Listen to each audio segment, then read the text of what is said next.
Totally not a incredibly cursed setup. Don't worry about it. Hi. Does my audio work? Are we good? Am I live? Or is it all a deception? Is it all an elaborate ploy? Oh no, the crowns are showing up on my iPad now. It's over. The crowns that indicate what everyone's status level is on my channel are showing up. Also, just so everyone knows what's going on here, the plan here today is to do the Astro Bot bonus levels that got added earlier this month, and then I'm going to switch over to Xbox and join Gugonic, and we're going to try our best to beat the Split Fiction level. I am actually currently talking to Gugonic. You can't hear him because we're communicating through Xbox Party Chat, but because I couldn't get... there was a lot of troubleshooting involved to get audio working today, so we're just going to have to roll with the punches. So he can hear me, and I can hear him, but you won't be able to hear him until I jump over to Xbox. So we'll rejoin him for Split Fiction, but for now we're just gonna focus on playing through some Astro Bot content. And yeah, that's the plan for today.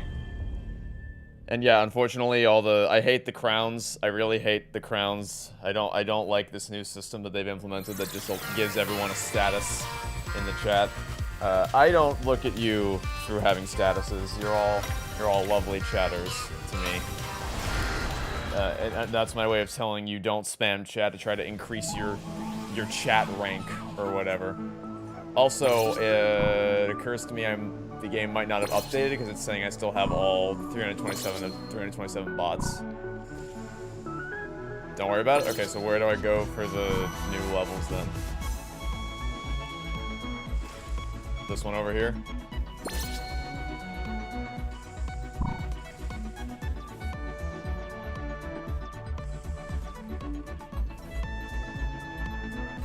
Oh, so the one I was at, okay. What am I editing now? I am editing nothing right now. I'm still on hiatus. Yeah, I don't think the game updated. We'll have to back out and check for an update. Let's check update. Fortunately, it shouldn't take too long to update. Yeah, 2 seconds left, 1 second left.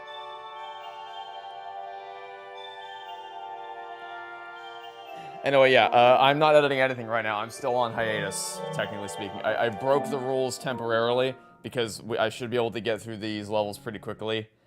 And hopefully we'll be able to do the Split Fiction laser level moderately efficiently. But I'm not, like, back. I haven't looked at the server even since Toy Story 3 Part 3 went up. I haven't looked at the server. I browsed through it briefly on the end of the 16th to kind of get a feel for how people were responding to Part 3, but I have not, I haven't actually, since then I have not looked at the server, so I don't know whatever's been going on, whatever people have been chatting about. I have not paid attention to any of it. I've just been enjoying, relaxing, celebrating my victory, if you will. Yeah, that's kind of been my my time over the last two-ish weeks. And I will continue to stay off the server until probably the beginning of August, when I properly get back into the swing of things with video production. As for what I'm editing next, well, I won't be editing anything for a while because the next big thing, if you haven't seen the end of my Toy Story 3 series, the next big thing I'm going to be working on is the Pixar ranking video, which I have to write first before I have to write and record it before I can actually edit it. So that's the plan. The closest thing as far as what will be edited next, or like what, yeah, that was correct. What will be edited next, not necessarily what I will be editing next, is the Sonic triple feature commentary, which Gugonic, oh god, will be, well, we both still have work to do on that. But that is something that still needs to be edited and got kind of pushed to the back burner to make sure we can get across the finish line in time. Yeah, that's kind of the general general plan moving forward is Pixar ranking is next, because that was overwhelmingly what people wanted to see next, judging by the community posts that I made. So that is the current, the current plan. Oh, the game's drowning me out? Okay. If you didn't hear any of that, the short version is I'm still on break. I have not looked at the server since Toy Story 3 Part 3 came out, apart from briefly glancing at it to get a feel for how people are responding to Part 3. Next priority, once I'm off hiatus next month, will be to do the Pixar ranking video, which still needs to be written before it can be recorded and edited. And then there's also the Sonic Triple Feature commentary, which both me and Gugonic need to edit. There's some work that's been done on it, but there's still a long way to go before that gets across the finish line. And it was put on the back burner, so Toy Story 3 could be completed in time for or at least so it could be the release process could begin in time for the 15th anniversary.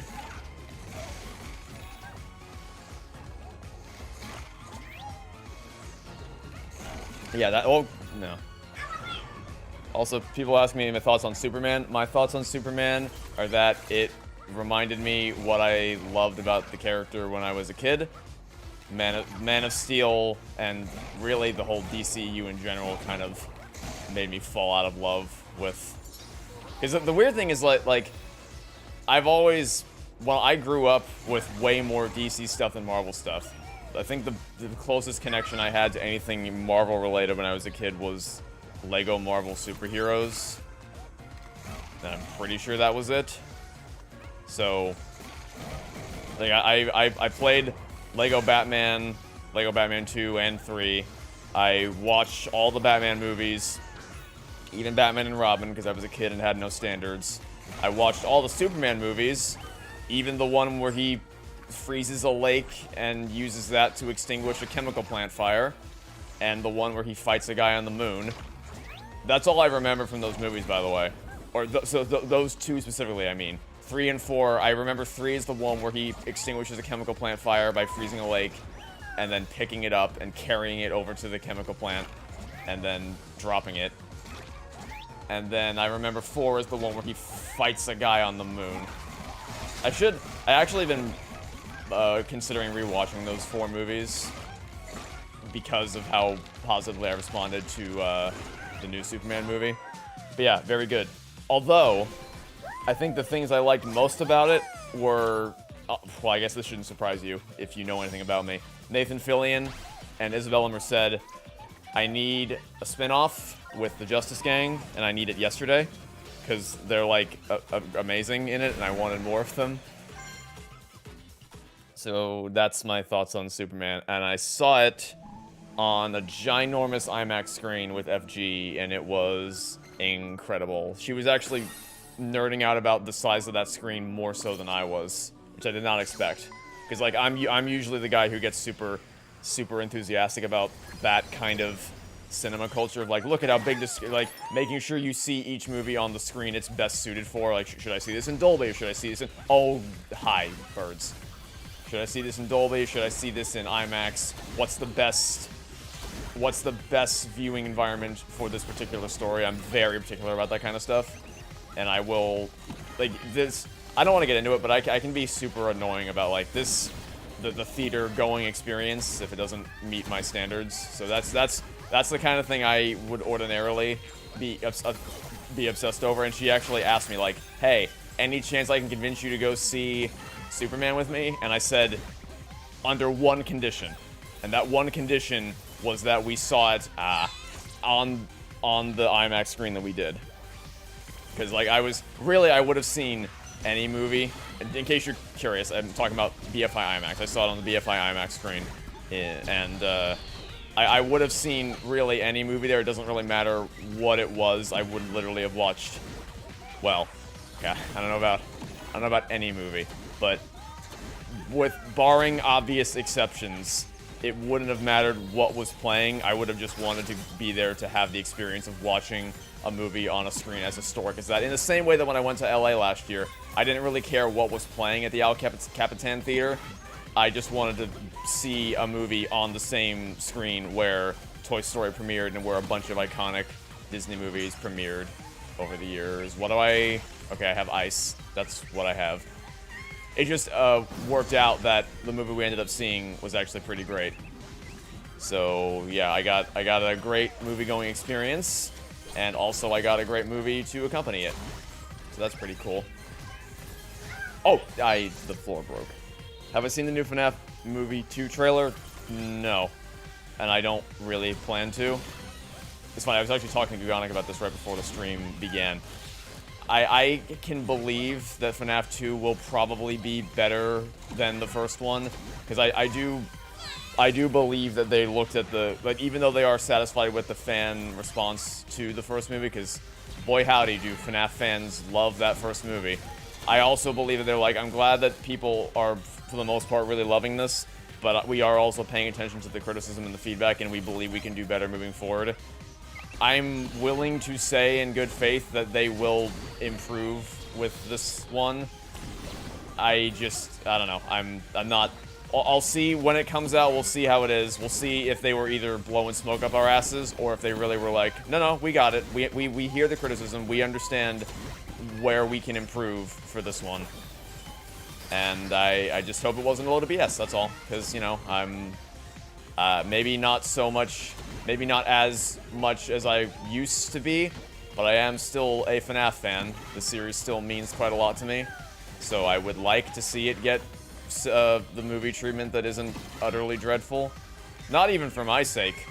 Because, again, as I've said before, I don't really hope for adaptations of games I like really anymore, because it's like, I'm realizing that I don't need...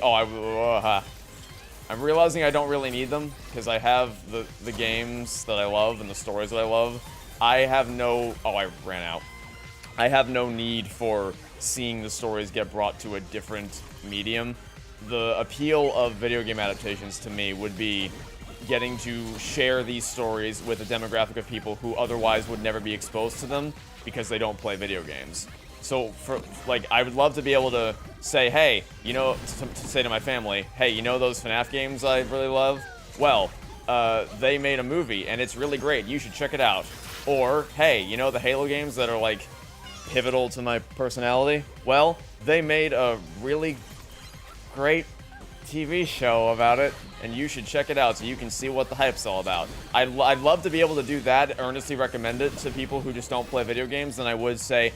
Yeah, please don't ever watch the Halo show. It's one of the worst things I've ever seen in my life. Or to innocently say, yeah, let's check out the Halo show. Who knows? Maybe it'll be good. Maybe it'll be bad. And then they watch it and they're like, why do you like this? This is just awful. This is simply terrible. And I guess that's your obligatory Halo show rant for the day. So, yeah, not really for my sake. I don't need... If they cancel the FNAF Movie 2 tomorrow, I'd be like, cool, whatever. Hope the people who are working on it find new jobs soon. But for the sake of the people in my life who I would love to share my passion with, knowing that they don't really... If I stay... okay, no, I don't think I can stay still there and it will protect me. Just knowing they don't really like video games, I'd love to be able to share these stories with them in a manner that they would actually be willing to engage with. That'd be pretty cool. Okay, I saved one. I saved one of the ice ramps, so hopefully that will come in handy here in a bit.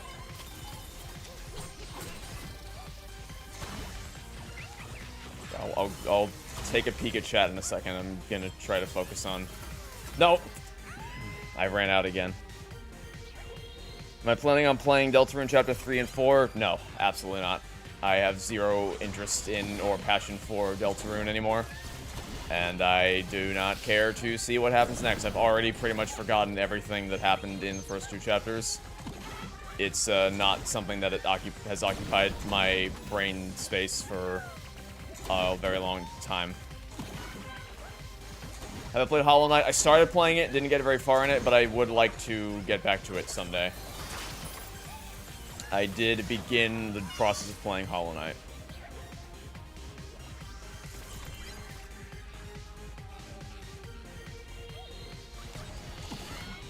That and Hades are 2 games. I started playing Hades and Hollow Knight pretty much around the same time. And I played a little more of Hollow Knight than I did of Hades. Hades, I don't think I played more than like 15 minutes of before stopping. But Hollow Knight, I did get a little, maybe like an hour in, and then I just stopped and other things took priority. But, you know, I mean, Silksong's a thing that might eventually come out, right? So, maybe when that happens, yeah. Maybe when that happens, I'll return to it. I'm a big reason you started making analysis projects. I am very happy to hear that. I would never, if you told me years ago that someone would be inspired to start making analysis videos because of the stuff that I create, I would never have believed you.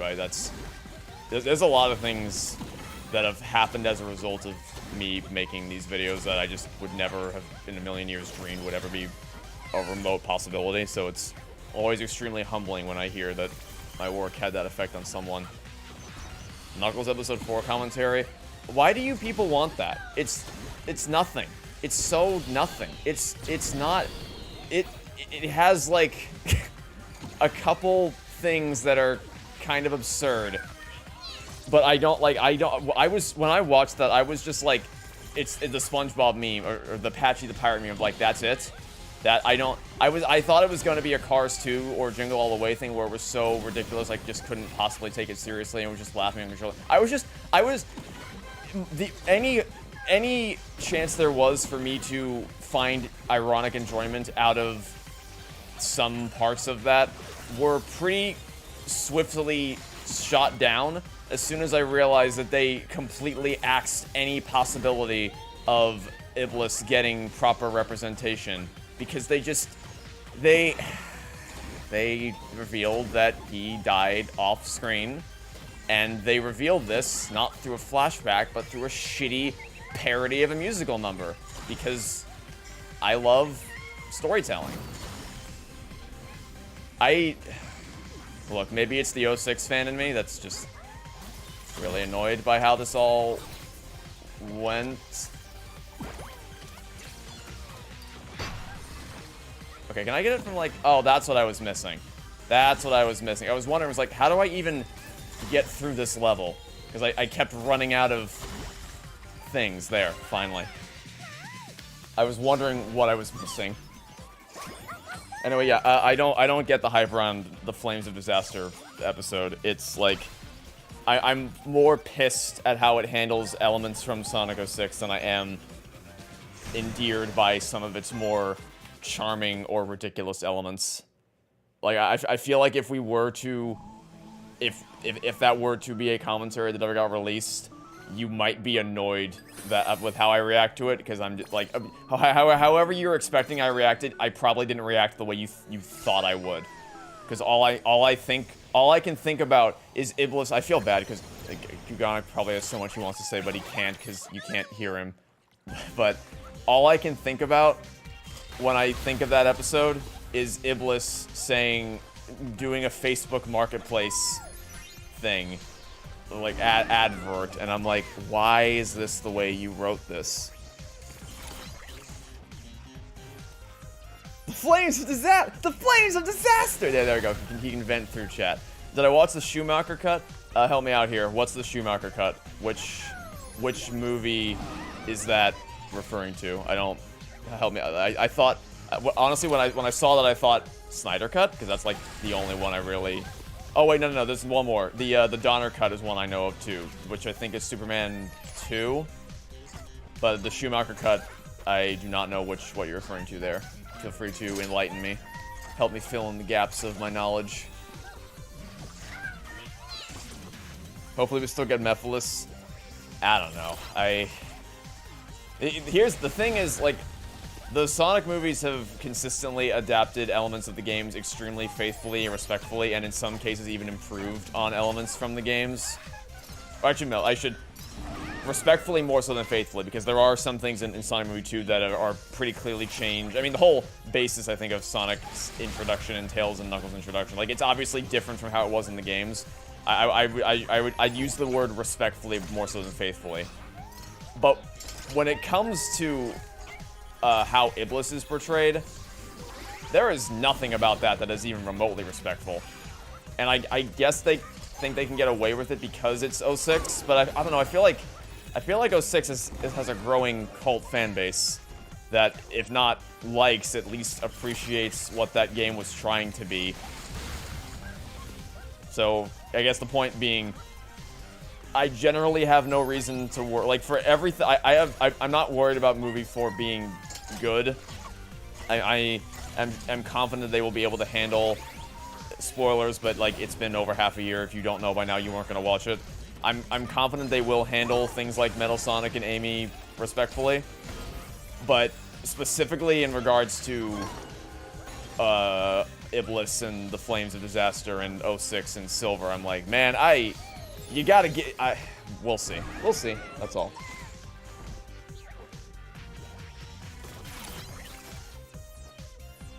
We will see.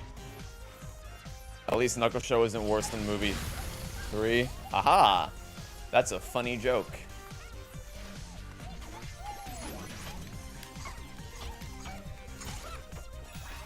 Worst live-action CGI hybrid reboot?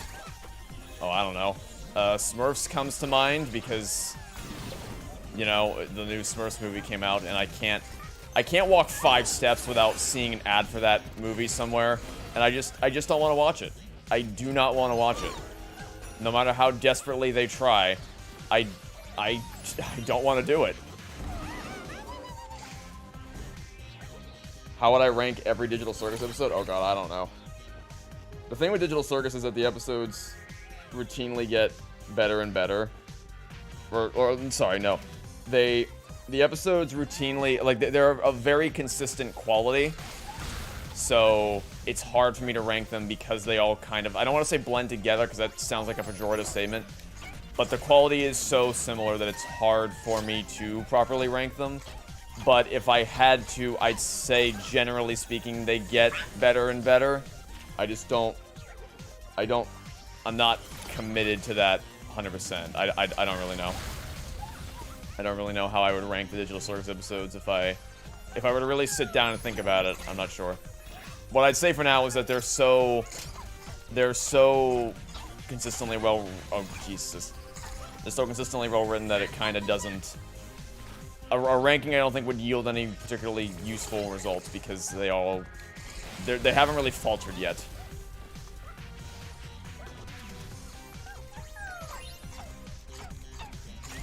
The thing's exploding.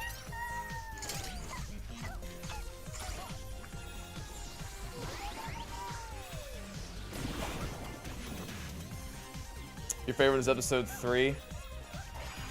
I understand why, because it has, you know, if you're into horror stuff especially, that vibe is ever present throughout.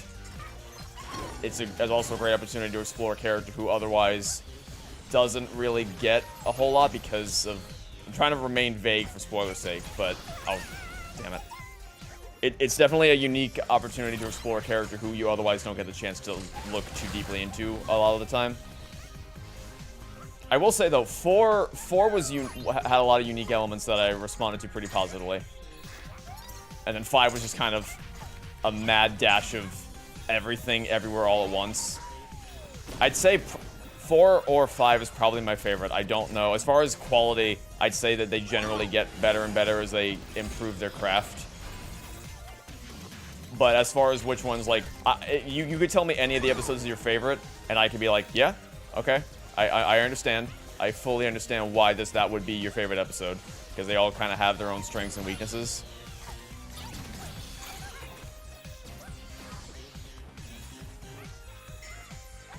And I'm looking for... The weird thing is that, like, I'm not super upset at the wait time. Oh, God. I can't believe I didn't die there. Like, even though it is Obviously, let's just hope that there's something better on the other side.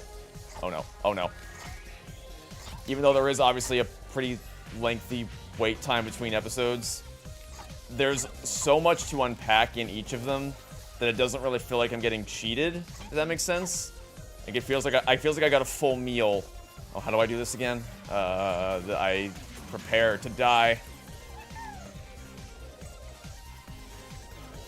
Oh no. It's nice. Was nice knowing you, friends.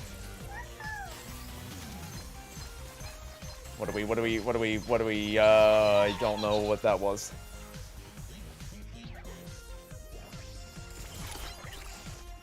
Do I like Batman and Robin? I'd need to rewatch it to really know for sure if I think so. I don't know. I mean, I watched it a lot as a kid. I really liked watching. In fact, I think that was probably the one I watched the most as a kid. Whether or not I'd like it nowadays, I have no idea. But I mean, probably because I have the nostalgia going for it, and also I believe it's. I mean, even beyond the obvious stuff like, you know, bad credit card, it's probably it has a lot of Jingle All the Way-esque elements that I think I would get a lot of enjoyment out of if I revisited them. So I'll go with probably. I definitely liked it as a kid. Whether I would continue to like it as an adult is a different matter entirely. But I'm not sure.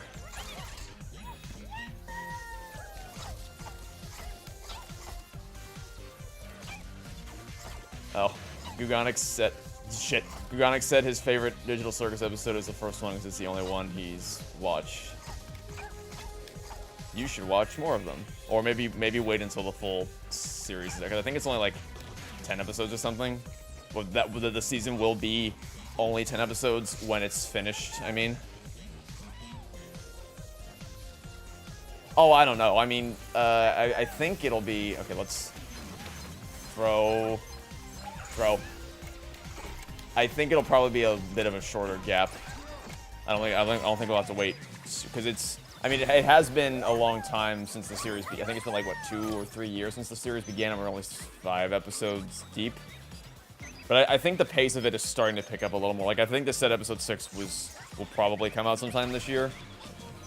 Although that is the one thing that with Glitch Productions is that you kind of have to... though they do deliver quality each time, it is a much longer wait than to be expected from your average animated show. Thoughts on the Murder Drones pilot? It's funny you say it after I talk about how Glitch always delivers quality. I don't really vibe with Murder Drones all that much. I didn't find the characters to be all that compelling. Maybe it gets better, but you know, I'm willing to give it a shot. But like the Digital Circus pilot immediately was like, oh, I like this. This is a world I want to know more about. These are characters I want to get to know. Murder Drones, I kind of find, at least the main character, I kind of find to just be insufferable. So that is not a great start, but I know people really like or at least a lot of people seem to really like Murder Drones. To the point where I know a lot of people seem kind of upset that it didn't get a proper season 2, but my understanding is that it was never supposed to get a season 2. Oh no. Oh, well, I can't believe it's still alive. Like, it began and ended on the creator's terms. I guess it's just people wanted to see more of it. So, I don't know. I'm hoping it gets better, because I know it means a lot to people. I hope I can see what people see in it. I just don't think I do yet. But I am hoping that changes. And yeah, I do still plan on making my way through all of... Oh, that was a short one. Making my way through all of Glitch's stuff before Knights of Guinevere comes out. Because that I am, for reasons that are probably self-explanatory, very excited for. Anyway, now we can jump over to you being able to hear Gugonic because I finished the Astro Bot levels. And I guess to conclude my thoughts on this. I think that's actually, no, I'll wait until I jump over to... Wait, what is this? Oh, no, is there more? Oh, no. Oh, no, there's more. Oh, I thought that was it. I thought that was it. It's been long since my first playthrough of Persona 5, but I want to play Persona 3 and 4 for old time's sake. I don't think it would be for old time's sake. Wait, what do I... Oh, I have the dash. Okay, I have the dash.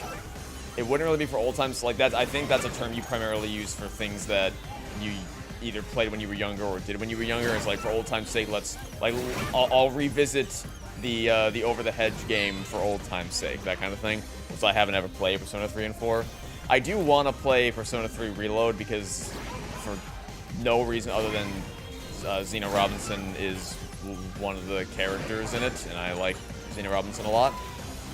And then Persona 4 is getting a remake sometime in the near future, so it's just sometime this century. So maybe, but also they might. Whether I play them on stream or off is or on in an LP or not on an LP is to be decided.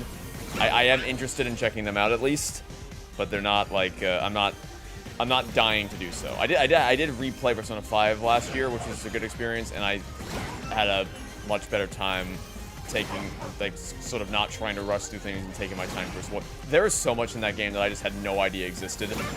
So many more social links than I thought, so many more areas to explore, just things to do in general. So I don't know.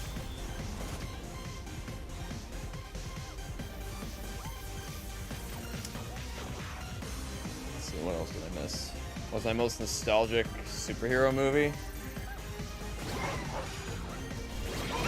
That is a good question. I don't know. It might actually be Batman and Robin, honestly. Because, like, you'd think the obvious answer would be The Incredibles, but the thing is, I think I mentioned this before, I really didn't watch The Incredibles as a kid. I watched it once, and I knew I immediately wanted a sequel, but it wasn't like other Pixar movies that I revisited again and again and again. It just wasn't really something I was super compelled by. It wasn't until I was an adult and I revisited the first Incredibles movie for the purposes of making my Incredibles 2 series that I was like, oh wow, this is kind of incredible, pun intended.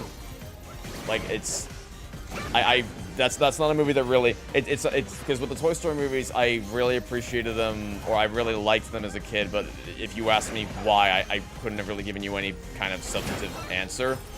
And then when I revisited them for the purposes of my Toy Story 4 series, I was like, oh, not only did I really like these as a kid for superficial reasons, or okay, not entirely superficial reasons, but reasons I would not have been able to properly articulate to you at that time, but also they're just like really fantastic movies on their own, in their own right. So I got both those experiences. With The Incredibles, I really only got the latter. It's not a movie I have nostalgia for. I have nostalgia for watching the teaser trailer for whatever other Pixar or Disney movie that teaser came with, the one where he's struggling to put on his suit in the office. That I have nostalgia for, because that I don't even remember what. It was probably Finding Nemo would make the most sense, because that came out the year before, so that was probably the movie that I would have watched the teaser trailer in front of. But the movie itself, I really have no nostalgia for at all. I mean, I remember watching it for the first time, but I don't. It's not like it's a memory I have, but not a memory I. Oh shit! What the? Okay. It's not a fond memory, I guess, but it's also not a negative memory. It's just like a memory. It's a thing I know I did at some point when I was a kid. Have I seen Sharknado and/or Lava Lantula? No. Pretty sure the teaser was on the DVD for Finding Nemo. Yeah, that's what I would assume.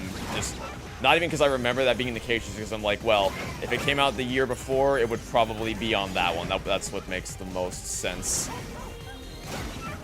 And also, that would be one that I did revisit again and again and again. The DVD menu for Finding Nemo is. Now that's nostalgia. That is nostalgia encapsulated. That is just such a chill. Oh, That worked. Such a chill menu to vibe on. They don't make those menus anymore. It's all extremely generic. This is the one that, okay, flips. Yeah, generic PNGs. It's very, very rare. Sometimes, this is, this actually, you pointed this out. And I guess I'll speak for you since you can't really speak for yourself right now. Oh, no, wait, what, alright.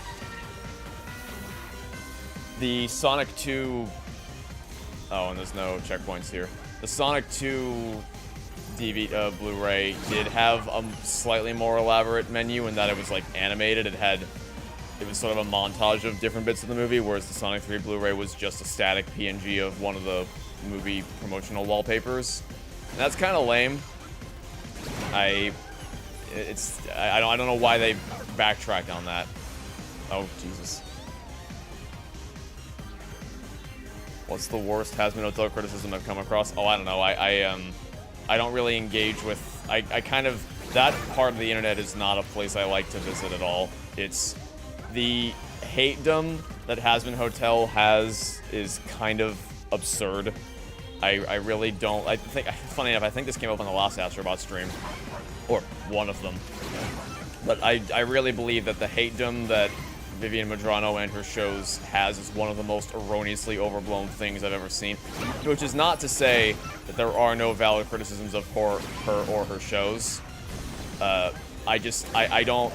It seems like a very bandwagon thing where there's people who have legitimate gripes with the show and her, and it's like, yep, that's completely valid, correct? And then there's people who just seem to voraciously despise anything and everything she does, no matter what it is, and it kind of borders on obsessive. So I don't know. I don't really know what's up there. But as far as like what do I think is the worst criticism of it, I would need to be exposed to more of the criticisms to be able to answer the question, and I simply haven't been, because it's not a part of the internet that I want to spend my time engaging with, to be perfectly blunt. I don't even know, like, I honestly can't even think of anything off the top of my head that is a criticism of that show that I've been exposed to.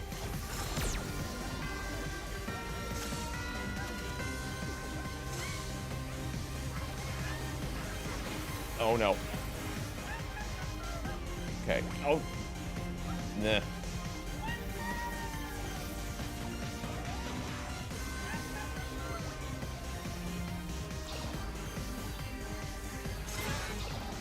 There. Oh, okay. He once heard the characters and Hazbin Hotel look like used temp. Oh, okay, I guess that is one. There was someone on the server a couple weeks ago that took an issue with Vox's character design, and it just really rubbed me the wrong way. But I don't know. I don't feel passionately enough about the character design to say anything about that. How would I rank the Spy Kids movies? I don't know. I would need to rewatch them all. I think 4 was the one I liked most as a kid. 3 and 4 were the ones I liked most as a kid. But I'm pretty sure if I were to revisit them today, I would say that those, like, I've seen clips of Spy Kids 3, sorry, Spy Kids 3D Game Over, and it looks so much worse than I thought it did as a kid. Like, unimaginably terrible. And Spy Kids 4 is the one with all the scratch and sniff stuff. And Danger, Diamond, Armageddon, Anagram. But I would need to really... I remember being emotionally affected by Spy Kids 4. Because I found the story of the guy... it's a very vague memory I have of this story. But the vague memory I have of it being like a scientist who I think trapped his kid in a time experiment, and he was stuck in time, so he kept aging, but he was trapped in a young boy's body. So he then grew up and he was trying to revert time to get the time back with his kid, something along those lines. And I remember finding that pretty emotionally effective because I was just thinking about like how I would react in that situation if it was my dad or if it was me. And I remember my parents having to console me about that on the car ride home. But as a movie, I don't know. I think I would be like, what the fuck is this if I watched it again today. I didn't really rewatch the first two. Well, no, I mean I revisited them pretty frequently. I'd say I remember watching those movies a decent amount when I was a kid. I just have more solid memories of watching 3 and 4, and the 5th one, I know they made another one, and I have no interest in watching it. The only way I would ever watch that new one, well, I don't even know what it was called. Was it called Armageddon or something? I want to say it isn't called that because Armageddon was a big thing in Spy Kids 4. So I want to say they wouldn't use that again, but I don't know. I mean, they're making a 5th Spy Kids movie, so all bets are off as far as I'm concerned. So yeah, I can't speak to the 5th one at all. The 3rd one, here's one thing about the 3rd one. Oh, I got hit by something, I guess. The 3rd one was released in 3D. I think it was one of those movies that you didn't put your glasses on for the whole time. You had, like, there were sections that were in 3D, and then they would flash at you like, please put on your 3D glasses, which just sounds like the most obstructive, intrusive way to watch a movie like that, to have it constantly remind you, like, hey, you're watching a movie. Like, the point, in theory, the point of watching a 3D movie is to make you more immersed, to make it feel like you're, to remove that extra degree of separation between you and the world you're taking a virtual trip to, essentially. To be like, hey, you're not looking at a 2D screen, you're actually in that world, you can see the depth, you can see all the dimensions of the characters and the things that they're interacting with. But if you have a message popping up on screen saying, like, time to put on your 3D glasses, doesn't that just achieve the exact opposite effect that you're going for? Of having it be like, hey, yeah, this is in fact a movie you're watching. It's not an experience you're having. It is a movie you are watching. Also, I think it might have... I don't know this for a fact, but was that when it was still, like, red and blue glasses? Or had they made the switch to more proper real-life 3D glasses? I'm spacing on the word. Is it polycarbonate? What's the word of the new material they make the more modern 3D glasses out of? I think it's something like that, but I'm not completely okay. So I think I need to slam these both simultaneously is what I kept not doing. I think I kept trying to slam only one of this, like pull one of the triggers, and that's what was not working. Okay, yeah, that's what it was. Oh, and also I forget you can't jump, you have to just spin your way through this. There. That was what I was trying to do. I just forgot how these things worked temporarily. Come on. Are you going to be an asshole about this? Is it only going to fire when I... Oh, I guess it's not going to fire at all. I thought it was only going to fire when I jumped in front of it. Okay, there's only one bounce pad. Okay, let me pause here for a second. Thoughts on Megamind? Megamind is probably one of DreamWorks' best... Well, no, it is definitely one of DreamWorks' best movies. I don't know where I'd rank it exactly, but oh shit, this is gonna be a thing. It is definitely up there. Oh, I see. I see.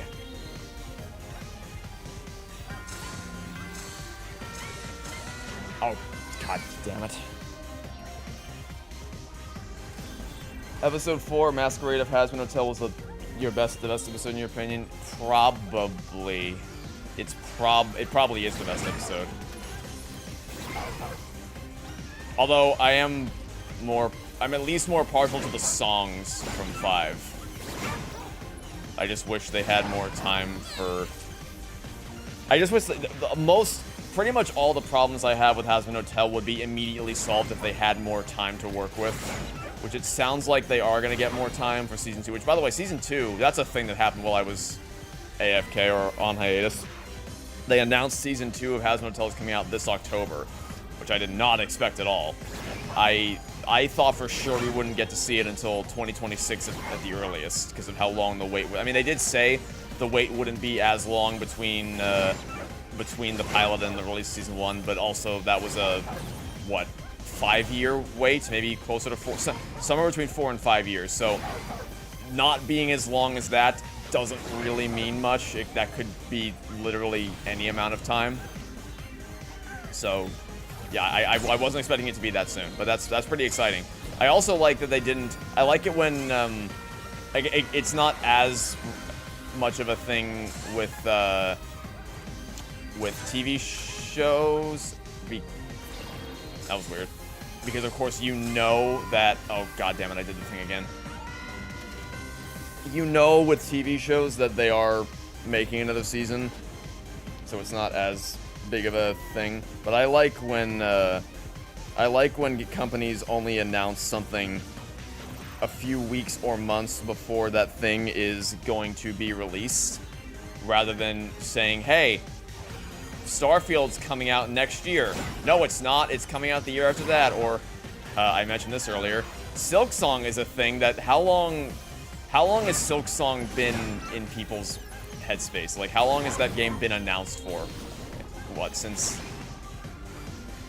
2018? So yeah, 7 years. 7 years of waiting for Silksong to come out. I prefer when companies are like, hey, a new game coming out in a few months or a few weeks, and then you can build up, because like hype builds up pretty quickly when you announce a game, but then if you don't deliver on that quickly, then the hype can sort of die down and fade away. And I think you can see that with the recent seasons of Stranger Things. Like, Season 1 came out in 2016, everyone loved it, and then they were excited for Season 2. Season 2 came out the very next year. Season 3 was a little more delayed. It came out because obviously you can tell they had a much bigger budget with Season 3, and that's why it's as off the fucking walls as it is. So it was 2 years between Season 2 and Season 3. Then Season 4 was delayed a lot because of the pandemic, and that's why it took 3 years for that to come out. And then the same thing happened with Season 5, where due to the strikes, it will have taken 3.5 years, almost 4 years by the time all the episodes come out, for them to have released the 5th season of Stranger Things. And it's like, I think the general public's perception of Stranger Things has shifted a lot in recent years because they've taken so long to make these episodes. I did it again. God fucking damn it.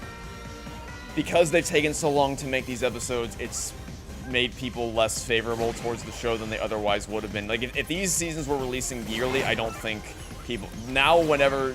Like, when the Stranger Things Season 5 teaser came out last week or week before that or whatever, it was mainly just people like, God, they took too long to release this. I can't believe the show's still going. And it's not even like... Because there haven't been that many episodes of the show. There really haven't. There haven't been that many seasons of the show. But it feels like it's been going on for way longer than it has because it's taken so much time to make the seasons for reasons beyond, like, outside the showrunner's control. Just because that's something a lot of people forget, is that a pandemic and 2 separate strikes happened between the release of 2 of these seasons. But yeah, even though the showrunners have not done anything to actually warrant it, it's just the timeline of the release has caused a lot of air to be sucked out of the room for the hype surrounding the show. Not to say that, of course, it's still going to do crazy numbers, because Stranger Things is, I think, Netflix's biggest show ever. I don't think it's controversial to say that Stranger Things is, and if it's not their biggest show ever, it's at least in the top 3 as far as sheer popularity is concerned. So... yeah, I guess the point of everything I'm saying right now is, I think most people prefer it when you don't wait insane amounts of time to release things, or between an announcement of something and the release of something. So I'm relieved to see that Hazbin Hotel, it will have been a little shy of 2 years, by the time Season 2 gets released, which is, oh god damn it, a lot sooner than I was expecting. Thoughts on FNAF Secret of the Mimic? I haven't played it yet. I will play it when it gets added to, when it gets PlayStation VR 2 support. Because their strength clearly lies in making VR games. And people, I know pretty much nothing about Secret of the Mimic. But the one thing I've heard a lot of people say is that it feels like it was designed specifically to be made, or to be played in virtual reality. So that gives me all the more reason to wait to play it until it's out in VR. And as soon as it is, because I am excited to play it, I really don't know much of anything about it. I've stayed as blind to it as I possibly can. Oh, I'm stuck on the ramp again. Oh. Ugh. I will be looking forward to playing it for myself when they finally add it to PlayStation VR 2. Whenever that happens. Well, I think I jumped through 2 of those guys. There. Just barely made it.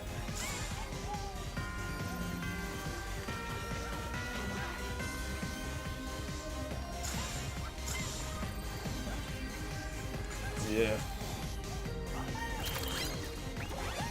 Okay, how long is this level exactly? This is the 3rd. Thoughts on Wish?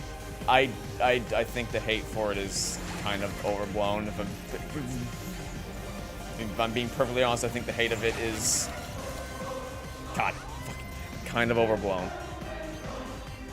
Thoughts on Vince Gilligan's next show? I saw the teaser. It's kind of, there's not really much to go on right now. Because, you know, it's like a 30-second teaser that shows you almost nothing about what it's going to be about. But that, I mean, I kind of don't care because he's Vince Gilligan and he's more than proven himself by this point. So whatever it ends up, like, it doesn't matter. Same thing with Knights of Guinevere. I have no idea what that show is going to be about. Granted, there is a little bit more to speculate on in the Knights of Guinevere teaser than there is in the Pluribus teaser. But and from what little there is to speculate on, there is so much potential to make this such a great story that I am absolutely on board. But even if there wasn't, the sheer fact of just knowing what the creator has made before is really all I need to know to be interested in it. Because when you have a catalog of work as phenomenal as Breaking Bad and Better Call Saul, it kind of doesn't matter to me what your next show is going to be about. It's the same thing with Christopher Nolan and the Odyssey. The Odyssey is not a movie I would be in any way interested in watching were it not for the fact that Christopher Nolan is directing it. That's it. Same thing with Oppenheimer as well. I would never... Oppenheimer and the Odyssey are 2 movies that in any other circumstances would never ever appeal to me. They are not at all the types of movies that I ordinarily would enjoy watching, but because Christopher Nolan has made films like Interstellar, The Prestige, The Dark Knight, and Inception, of course, and I don't want to forget Inception, that's kind of all I need to know to be interested in it. Just the fact that someone with such a prestigious body of work is in charge of it, that's all I really need to see. Even if and Pixar used to be like that as well. Not so much anymore, but there used to be a time where it didn't matter what the new movie was going to be about. Just Pixar's name being attached to the project is all you needed to see to be like, oh, hell yeah, I'll watch the new Pixar movie. They made all these other incredible movies. Of course, whatever they make is going to blow me away. And now we have Elio. So yeah, that's my... How did we get here? Oh yeah, Breaking Bad Pluribus. I'm sure it's going to be great. I'm looking forward to watching it. I also like the idea that Vince Gilligan was so annoyed at the Emmys for not giving them even a single Emmy award at any point throughout the show's 6-year... Well, I say 6 years. It was a 7-year run, but 6 seasons. But you know what I mean. At no point... I really believe it was just that because Breaking Bad swept the Emmys every single year that they said, okay, we're done giving Vince Gilligan and Peter Gould any more Emmys. We're bored of giving them awards because they're just too good at everything, so we're not going to give them anything for Better Call Saul. And in fact, we are so fiercely committed to that principle that we're going to give Outstanding Drama Series to Game of Thrones Season 8 because we're the Emmys and we're a fucking clown show with better costumes, arguably. So yeah, I like the idea that Vince Gilligan was so annoyed by that he made an entire series with Ray Seahorn. Is that how you say her name? Seahorn? I think that's how you say her name. As the lead, just to, in the hopes of giving her a chance to shine and win an Emmy. But I don't know. That's my. The Emmys suck anyway, because like Severance is an incredible show. But do we really need to have? I looked at that nomination list, and I swear there was like at least 3 separate slots in Outstanding Actor given to members of the Severance cast, and I'm like, why is that allowed? Why is that even? Make a category for best ensemble if that's what if you want to give credence to a group of people that acts really well together in a show. But there's so many other incredible shows that have just been robbed completely because you've wasted so many of your spaces on actors and characters from a single show, and that doesn't really seem fair at all. Like, as much as the Oscars get a lot of shit, rightfully so, they're at least better than the Emmys. The Emmys are just an absolute joke from top to bottom. Yeah, that all stemmed from the question of asking me about one 30-second teaser trailer, by the way. That is the beauty of discussion. It just takes you in wild directions.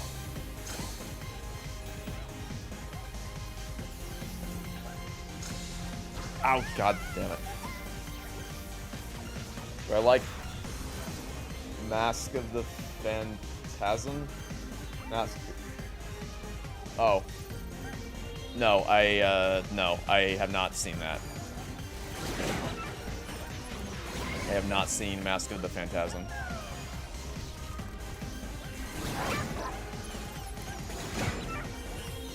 Favorite scene in each Sonic movie? First movie, it's the... Well, my answer for the first 2 Sonic movies would just be the 3rd act. And then for the 3rd movie, it would be the montage with Shadow and Maria, probably. Gentry Chow didn't get a single nomination. Yeah, I mean, well, they're arguably even worse when it comes to animation than the Oscars are. Every fucking year, it's The Simpsons, Bob's Burgers, and if Arcane came out, then that will also be there, because that's an animated show they're allowed to praise. It's for real, actual adults, and they made you feel more emotions than any other animated characters in the history of animation, because we're very, very, very, very pretentious. They're allowed to acknowledge Arcane because Arcane is like actual, real, prestigious TV, but any animated show that isn't something like The Simpsons or Bob's Burgers just doesn't exist to them. It's kind of unbelievable.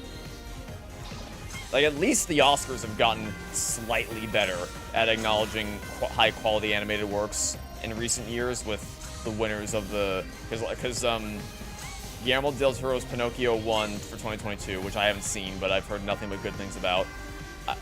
Boy and the Heron won 2023, right? And then 2024, Flow won, which more than deserved. I know a lot of people love The Wild Robot and think it should have won, and The Wild Robot would have been a worthy winner, but you guys gotta understand, Flow is kind of extraordinary in terms of its, like, it's... I don't even have the words to describe it, how incredible that movie is. And it doesn't... its ending especially, first off the fact that it's essentially a movie like WALL-E on steroids in that there is not a single line of dialogue throughout the entire thing. They have to rely entirely on facial expressions and body language. Also the fact that it was made in Blender by an incredibly small group of people and still managed to go toe-to-toe with some of the biggest studio releases from Pixar and DreamWorks with Inside Out 2 and The Wild Robot, respectively. That's incredible. And then it also doesn't spoon feed you things, or spoon feed you things. It doesn't handhold your way through. The ending is kind of polarizing for some people because it's, you know, it kind of leaves you with a weird feeling. It's similar to Juror Number 2's ending, which is another incredible movie from 2024. It doesn't really leave you feeling super, I don't want to say satisfied, but it's not an immediately, I guess I will say satisfying. It's not an ending that communicates a sense of cohesive satisfaction initially. It communicates a feeling of coming full circle, but it does kind of leave you feeling like, so now what? but it does serve the overall themes and storytelling of that movie that it ends the way that it does. And if you have not seen Flow, then you absolutely should. It was more than worthy of winning the Oscar. And honestly, I mean, I think the thing I'm most pleased, like, regardless of anything else I just said, the biggest thing that makes me happy is that it proves an independent studio is capable of earning high praise and prestige just as much as, because for a while it was basically the Oscars were just like, give the award to Disney or the big studio feature, and which is boring and lame. Even if what they make is really great, which it usually is, there's a lot more to animation than just what gets the biggest marketing push. So it can kind of start to feel like a popularity contest. But Flow, a lot of people didn't even, like, most of my family, when they found out Flow won, they were like, have you heard of this? What the fuck is a Flow movie? I have no idea what this is. No one even saw this movie. And I'm like, so is that all you care about, is how many people saw it? Like, the fact that you don't know it exists means it's not eligible or viable as a winner? Like, what are we doing? They can watch more movies, I guess? I don't know. I'm glad that it earned that recognition, and it's encouraged more people to go check it out, because it got an extremely limited theatrical release. I saw the trailer for it when I went to go see Nightmare Before Christmas when it was re-released last year, and I was like, that looks interesting, I want to see that. And it really didn't get a widespread theatrical release, so I didn't get the chance to see it initially, but then it came back. I think it came back because of the Oscar buzz, and it was like, well, great, now I can see it in the theaters, and holy hell, I'm so glad I did. And I'm glad because, like, I don't, if you know anything about me, you know I really don't hold award shows in high regard in the traditional sense. Like, if something wins a lot of awards or doesn't win a lot of awards, that really doesn't mean anything to me as far as an indicator of quality. Like, It Takes Two winning Game of the Year in 2021 is not like, haha, see? That it is the best game of the year because it won Game of the Year. I'm like, well, that doesn't mean anything. That's not.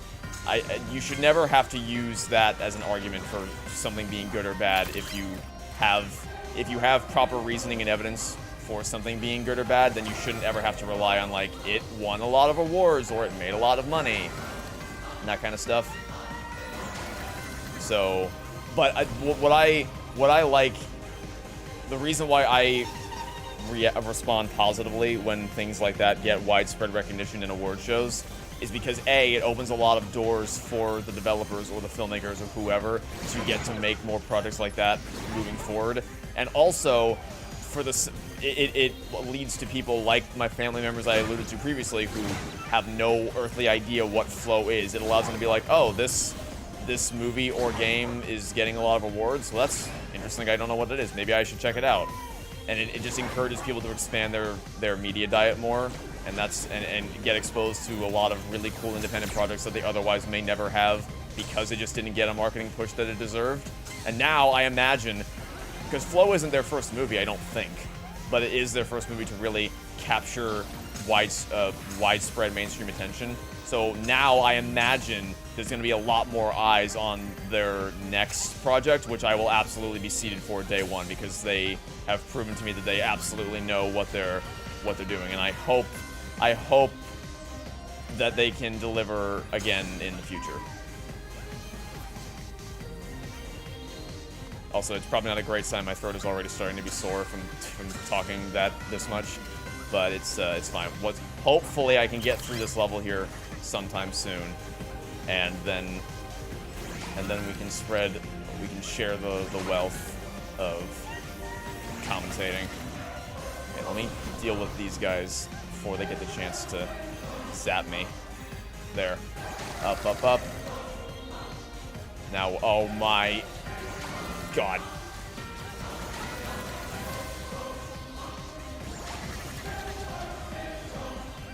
Okay, I'm fine. We're chill. These rocks gonna... Oh, come on.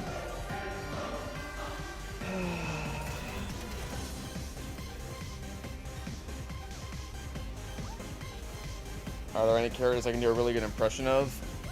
Well, I mean, I like to think my Hootie impression is pretty on point, but I don't like to think of myself as being a particularly good impressionist. I just kind of I get a feel for what voices people respond to, like, when I do those types of voices. I'm like, oh, you think that was pretty spot on? Okay, cool. I guess I can mimic that pitch pretty consistently. Did I play Grow a Garden? I don't know what that is, so no.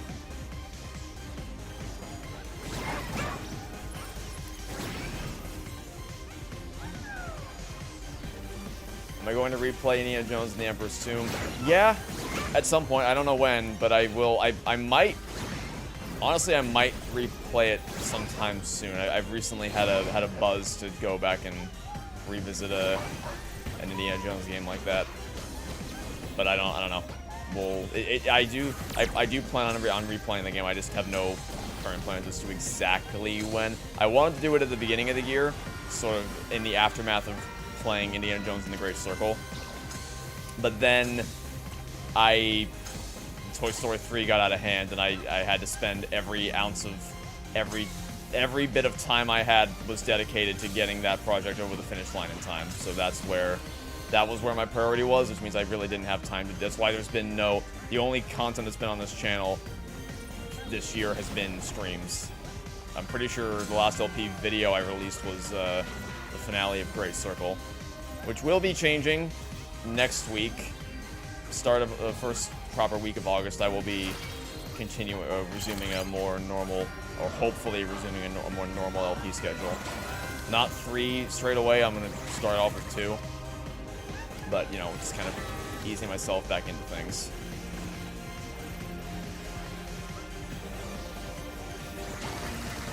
Maybe. Depends on how long the DLC for. Maybe I will play Emperor's Tomb after the DLC for Great Circle. Depends on how long the DLC takes me to get through.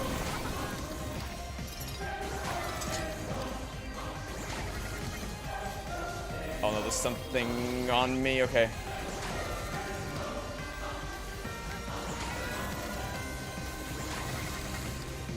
Still not done. Oh no. Oh, this is oh shit.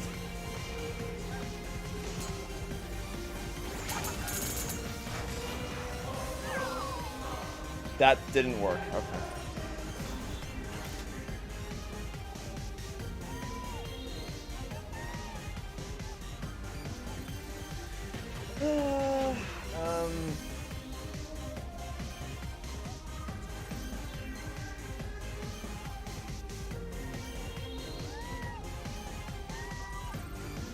No, I was not expecting to do 2 hard challenging levels today. Thoughts on Shark Tale? It's terrible.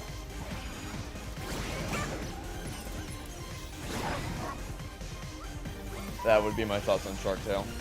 Are there any upcoming games I'm particularly excited for? I'm excited for Secret of the Mimic to get a VR mode so I can play it. Ghost Town is a game made by Fireproof Games, who made the Room games, and I'm waiting for it to come to PSVR 2 so I can play it. I could technically, so I can record it. I could technically record it because it came out on Steam VR, I think, either last week or the week before that. I could technically, because originally it was exclusive to Oculus or the Meta Quest VR headsets, which, even though I can play because I have a Meta Quest headset, I can't really record it because it's within, like, all the games are loaded into the headset itself, and it functions independently of a computer or anything. I could play it on Steam VR. It's just kind of cumbersome for me to be able to record VR games on PC, so I'd rather wait till it comes to PSVR 2, because I want to do a blind LP of that game, because I love Fireproof Games. All their Room games are, well, not all of them are great, but they are very consistently high-quality puzzle game makers, and I'm excited. Ghost Town has been pretty highly widely regarded among people who played it. So I'm interested in seeing if it will live up to the hype or not. Hopefully it does. Those would be ones that are on the horizon I'm looking forward to. I'm hoping the DLC for Indiana Jones and the Great Circle is good, because even though Great Circle is a highly flawed game, it's still a pretty good game overall. that I overall look back on positively with my experience with the game. Let me kill all of you here before I go any further. And I think there are others, but I'm kind of blanking. I'm trying to get through. There. That's done. Are we finally free? Holy shit. I was not expecting to play a level that hard today. I thought it was just going to be the few easy, well, I guess not even easy, but like moderately challenging levels, and then I got thrown that. Okay. That was like honestly harder than the Great Master Challenge from the base game. Thank you for playing. That feels pretty definitive. Is that like, well, hold on, before I say anything else, let me switch out of PS5 mode and over to Xbox mode so that Gugonic can actually engage with the conversation. But yeah, we finally made it through. I'll be a wrap on Astro Bot for, no, not downloads. For now. Close that. And then let me switch over to Xbox, which should be seamless as 1, 2, 3. And moment of truth, voila. Look at that. We are back in business, ready to roll. Am I speaking? Oh, all right. I really was not expecting to spend that much time playing the Astro Bot bonus levels. Is this the last update? That's the thing. I don't know. It feels like it should be the last update. It feels like saying thank you for playing. Oh, that's annoying. It kicked us out. No, really? Oh, that's. Oh, because my. Well, that was cool. That was worth it. The setup was worth it. So It's because my PS5 went to sleep. I forgot that. I wasn't expecting to take this long, but I should have. So, in case you're curious, we called like half an hour before the stream was scheduled to start to set up audio and also play through the first like 10 minutes of the chapter where the laser level is, so that we would just be able to jump right into the level itself and wouldn't have to do all the preliminary process of getting to it. But it appears his PS5 went to sleep, so that didn't work out. But it's fine. It doesn't take that long to get to it, and I can use this time to catch up on chat. Anyway, is that the last? Because that like thank you for playing feels pretty definitive, and then also having another super final hard bonus level also feels pretty definitive. So that is that like. And the bot choice also feels pretty definitive. People have been asking for, really ever since the game came out, where's the Final Fantasy characters? Where's the Final Fantasy characters? And there you go, you have them. So it does. I still do wish that there's like a, because like for the longest time I've been thinking that the game's anniversary would be the perfect time to end the updates on. And especially my biggest problem with the fact that like if it ends here is the fact that so in the world map you have everything, like all the zones are symmetrical, and then you just have the fuck off the Christmas stage on the right but nothing on the left, so the map is no longer symmetrical, and that's it. If they just released one more stage and put it like to the left, I'd be perfectly fine with that. But I'm weird. Would I still recommend someone play Great Circle between Raiders and Last Crusade? I'd say probably wait until after, like, even though it takes place, I would say wait until you're done with watching the movies and then go back and play the game. Because it doesn't really elevate your experience of watching Last Crusade or Raiders in any way to play it between them. I'd say it's like watch the movies, and if you want more of that kind of stuff, then you can go and play Indiana Jones and the Great Circle.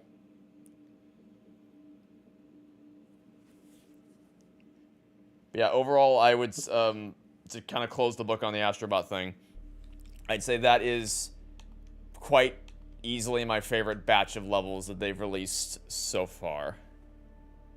Yeah, like that final one really does numbers. It's also another thing that people have been wanting for a while, which is a challenge level that actually has you do more than one, use more one power up. I might throw in a single checkpoint, but other than that, Yeah, like, but no, it's meant to be like a perfect run type thing. So now as far as upcoming games I'm looking forward to, I was looking forward to Sonic Racing Cross Worlds until I found that it was going to be $70 fucking and said, nope, not worth it. I'm not paying that much money for Sonic Racing Cross Worlds. Mina the Hollower is coming out this year. I think that's the new game by the people who made Shovel Knight, which I'm looking forward to checking out. sorry that I'm still not in. I was just looking for auto sleep That's alright. I'm just hair chatting people in the meantime. Honestly, most of the things I'm looking forward to this year are all not games. Like, Weapons is a movie that comes out next month. I'm so excited for that. The marketing, just the one poster of all the kids, like, running down the street, completely covered in silhouettes, and the idea of, like, they all disappeared. Where did they go? All I need is that poster and that logline, and I'm sold. I'm in. It helps that it was a movie that apparently Jordan Peele fired some of his managers because he wanted to get the rights to produce it himself, and he lost, so he's like, you didn't get this movie? Well, I'm getting a new team now, because, like, apparently, if he wanted it that badly, there must be something good going on with this movie. He's another example, by the way, of, like, filmmakers and artists who, doesn't matter what you do, I'm there for it. If you put your seal of approval on it, I'm like, that's all I need to know that I'm in for something that'll hopefully be good. Also, Him, I think, is another movie that is actually being produced by Jordan Peele, coming out in September. I'm looking forward for the Steelbook of Mission Impossible Final Reckoning coming out in October, because that's going to have a bunch of behind-the-scenes featurettes and audio commentaries by Tom Cruise and Eddie Hamilton and Christopher McQuarrie. I always love listening to that stuff. Obviously, Hazbin Hotel Season 2 is coming out in October. Pluribus, I can't believe Pluribus is coming out. I think coming out, or at least starting airing in November. Now You See Me 3 is coming out in November. I don't know if that's going to be any good, but I watched the first two, so I'm definitely going to watch the third one. I will probably end up going seeing Wicked for Good with FG, because we saw the first one together, and she's going to want to see the second one.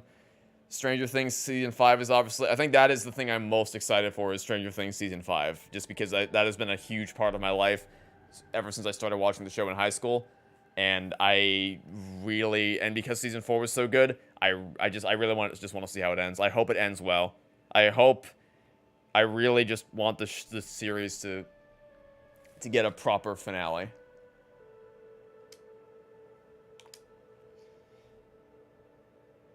Oh, and then Halo Edge of Dawn is a book that's acting as a sequel to Halo Infinite that's coming out in December. I think that's most of it.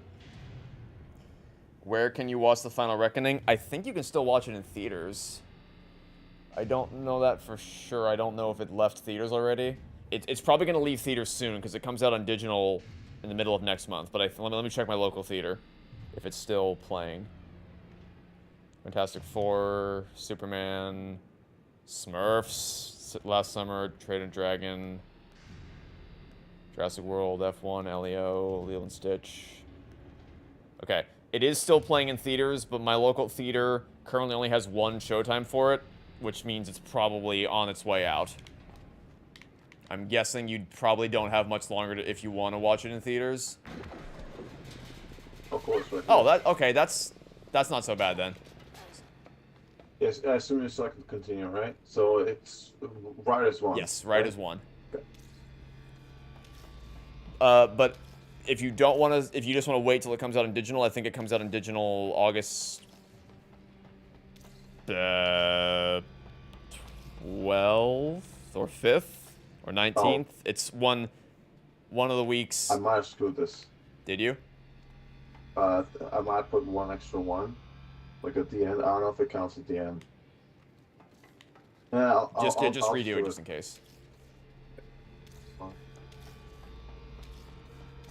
Am I interested in Donkey Kong Bonanza? I wasn't when it was first announced, but after the game's come out and everyone has been unanimously praising it to high heaven, and multiple people have told me that the game made them cry at the ending. I'm like, okay, what the hell is going on with this game? If it's having that strong of a reaction with people, must be something going on. I So, still haven't had that happen because I haven't gone to the end. I think I'm close there. And it is, in fact, great. Okay, we did it. Alright. what do I make of the Xbox Studio Massacre recently? What I make of it is that I want Halo to be freed from their grubby hands. I can't... I'm in a very... I want Halo to do well, but I don't want Xbox to do well, is kind of where I'm at, because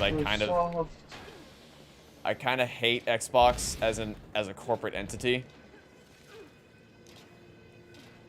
I think, honestly, like, laying off a lot of their employees to be replaced by AI is bad enough. But one thing that really got to me with all the recent news is that they have done the thing that I always tell people can happen and no one believes me when I say, like, you don't own your digital movies, they can take them away from you whenever you want, and everyone says, oh, that's just conspiracy theory, that's never gonna happen.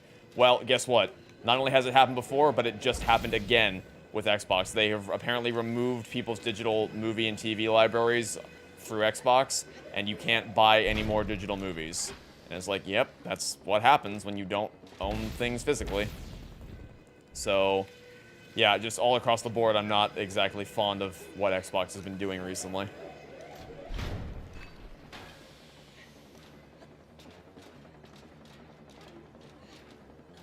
Ah, this one was me. Well, I still didn't get to the end. I wondered if I got that far to the like Topsy.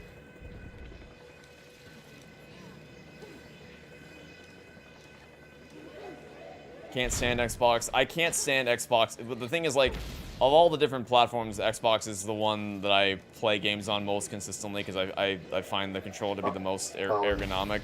And I just like the platform the best. And obviously, Halo being one of my all-time favorite things has led me to being most partial to Xbox. However, it's hard. It's like it's a matter of separating the game itself from the people that make it. And it's not even them that make it. It's their Xbox. Microsoft are the publishers. They're not the people who make Halo. In fact, ever since the beginning they've been like actively disinterested in Halo really thriving to the best of its abilities. Oh hey. Oh. All right, this is the one that FG and I could not get past. This is like what is this hitbox? This is like, oh, you need to like be perfectly in the center. Yes. It certainly does feel that way. Yeah, I don't know how long this is gonna take, but I don't intend to stay here all day. So yeah, same here.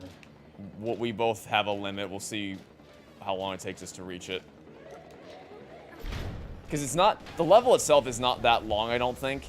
It's just incredibly, incredibly hard. Oh, there's a yeah, also, did I mention there's a giant gap there that you have to account for in addition to trying to fit your way through the incredibly narrow purple hitbox. Awesome. Do we at least know how many sections there are? I think there's 5 sections. I don't know that for a fact, but I'm pretty sure there's 5.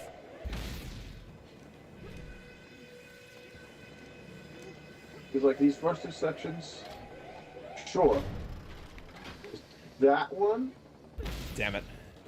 That one would feel like a pain even if we didn't have 2 people. Yeah, even if we didn't have 2 people, and even if there were checkpoints just on its own, I'm like, I still don't understand mechanically how that third one is meant to work. So, we'll see. But these first 2, I feel like we have, even if we can't always do it, we understand how to do it. Yeah, this one, I don't know. I like, barely think. I feel like all mega corporations are awful companies. Yeah, I mean, they're not... Well, yeah, to a certain extent, yeah. They're not your friends. There's varying degrees, obviously, but they're not... They're not interested in the well-being of anything except their bottom line. But there is also a difference between like standard evil corporation and like Disney evil corporation, because Disney is just it's a whole other echelon of. Ah. You're telling me there's more than this? You're telling me that if we somehow manage to cross this one, you're telling me that every time we die, I have to go through it again? Yeah, that's the other thing, is even if we get through the third one, there's still, I think, at least 2 more parts to this after that. Good lord. Alright, guess I'll die. Like, to be fair, Champions Roads, but also, like, the worst part of it is the last section. But, like, it's more stressful than anything.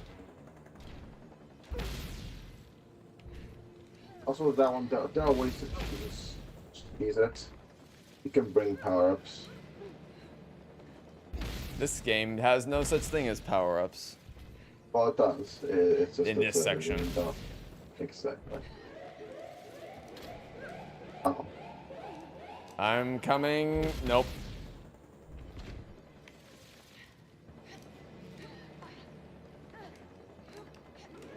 Couldn't get there fast enough.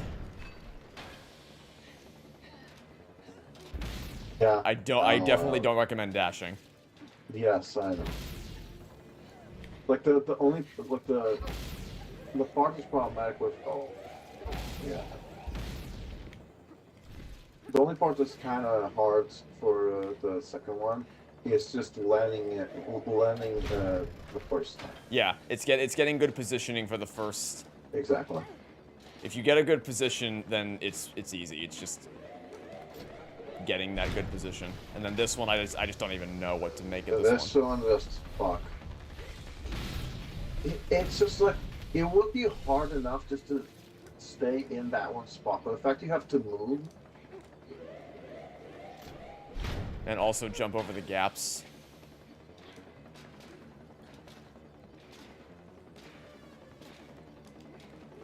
Thankfully, at a certain point for the second one, you can just kind of jump over all the lasers.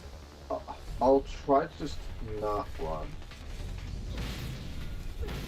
It's the jump.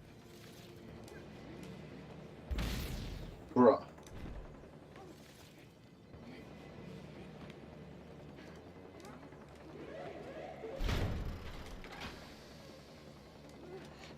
Well, at least you did one hard level today. You can cross that out off the bucket list. See, the Astro Bot level is hard, but it's like you understand each time exactly where you went wrong and can try to fix it next time. This, I don't. This feels designed to just be a giant fuck you. Yes. Like, I feel like when they made this, they tested to see if it could be beaten, but didn't actually expect most people to be able to beat it. Mm-hmm.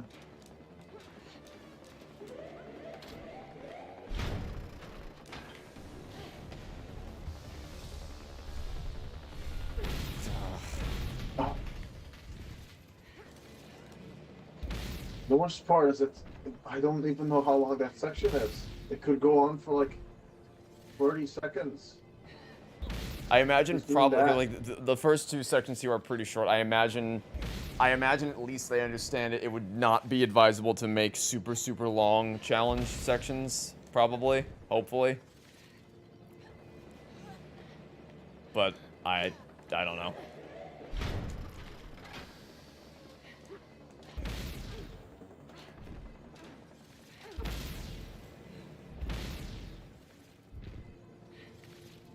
Oh no.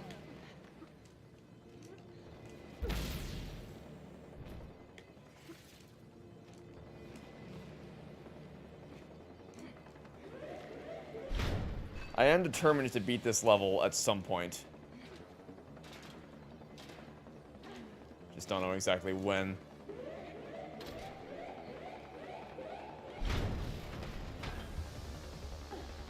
I guess you could say it's a bucket list item. Sure. What? Okay, so I just saw you dash through 2 of those without any issue. I think it might have been a perspective thing. Like, it looked like I dashed through them, but I mean, I can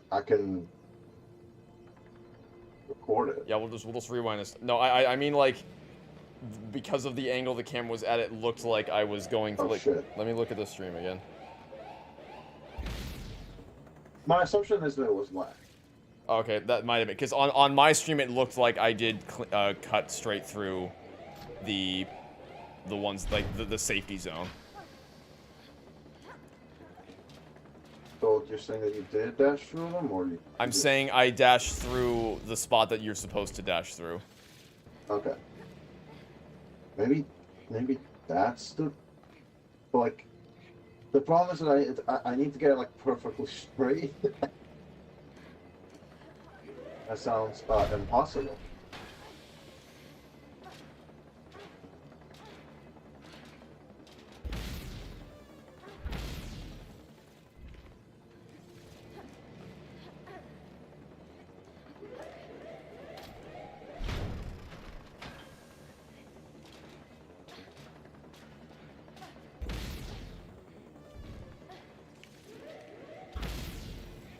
You're playing Galaxy 2, but you're worried Nintendo will finally port it right as you finish it. I don't think you have to worry about that. I'm not... Also, you shouldn't be worried. Like, if they do that, then great. That would be very nice. Just to replay it again. Oh, no. Horror games are, like, infinitely replayable. Sure, but I mean, even the most replayable games of all time, you probably don't want to backtrack through half of a game that you've already completed. Is there... immediately after. Can't tell how long it goes on. Well, Have faith. That was my experience. You must have faith. Nope. I had faith and you blew it. How do you do that third section? You just... Well, that's what we're trying to figure out. I mean, well, the simple answer is you have to get through the gaps, but it's just incredibly hard to actually fit through those gaps. The simple answer is you gotta get good.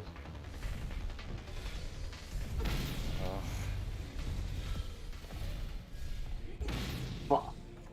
Okay, I think that I saw the buttons.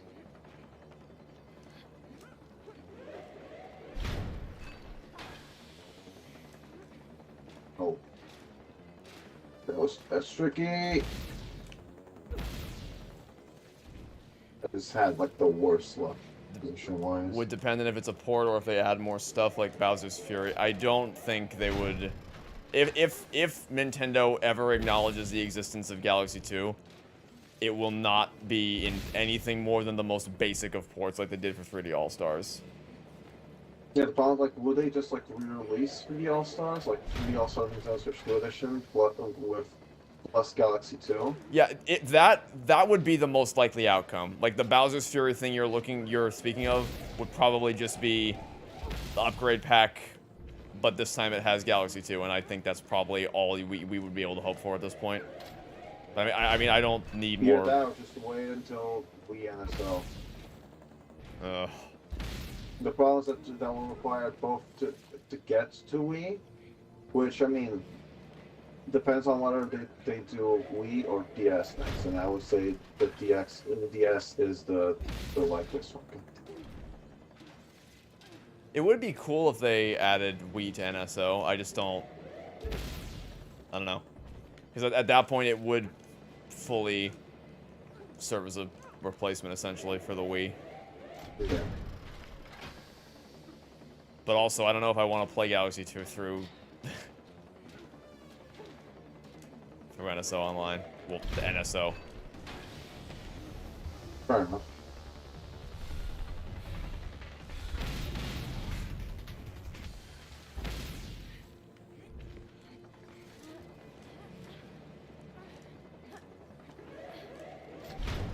Well, like, they would do it standalone.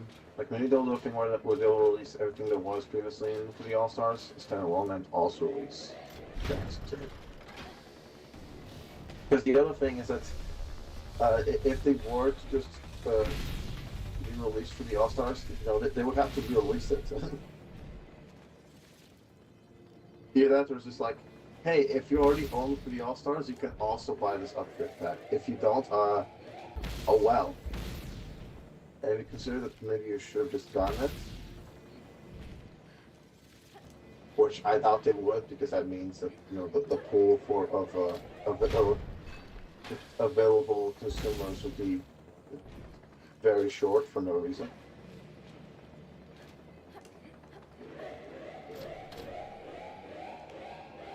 Oh. Wait, what the fuck? Oh. Oh. Okay. Oops. I thought we splitted the fiction again. We split the fiction.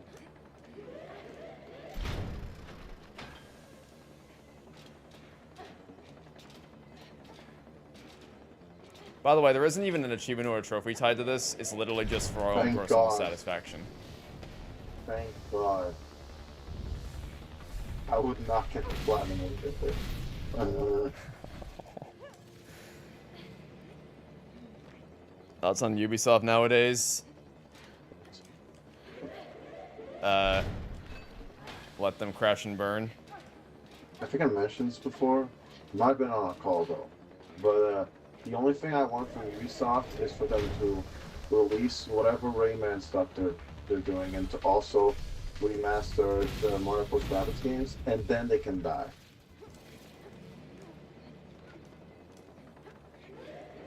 Would be a shame to lose Rainbow Six Siege servers, though. Yeah, we can say that. Well, it'd be a shame for not you. Yeah.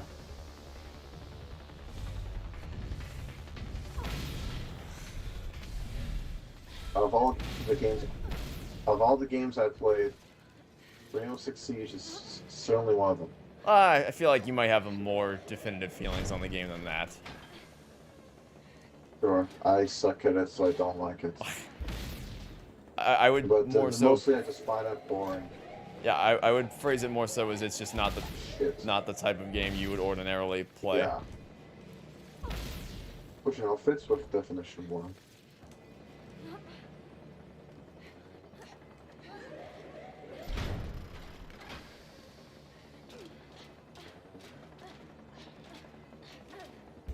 Also, someone keeps asking about Hoppers. I haven't seen the teaser, and I probably won't. I'll just wait until the movie comes out and... Oh, they released it?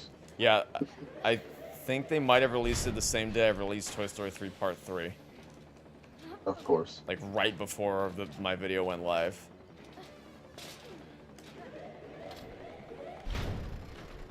Here we go again. Oh. 99% of laser room players quit before they finally beat the fucking first section.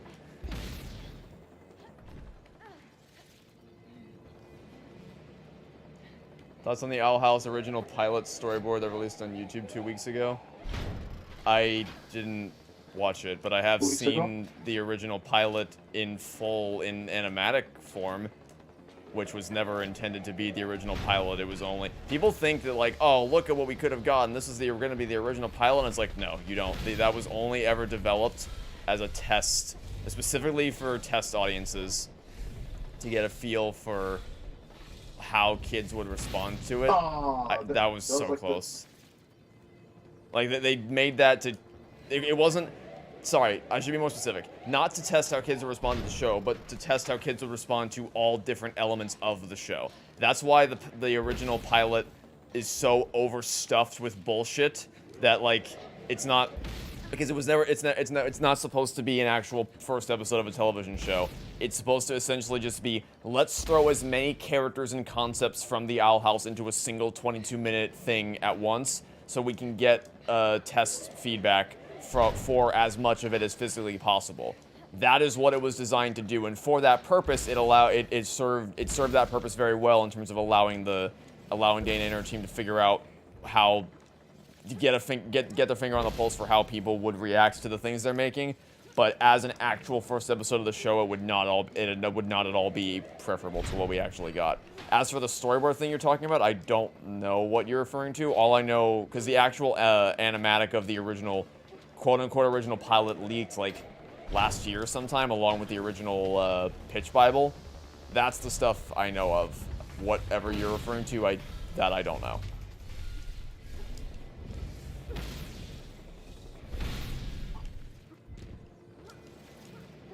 Like, this would be so much easier if they just remove the purple. Like, it'd be on par of challenge as the other two we had. Like, it was the first two.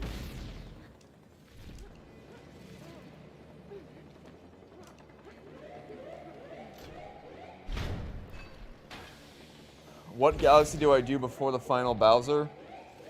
Oh. Alright. I don't get the question.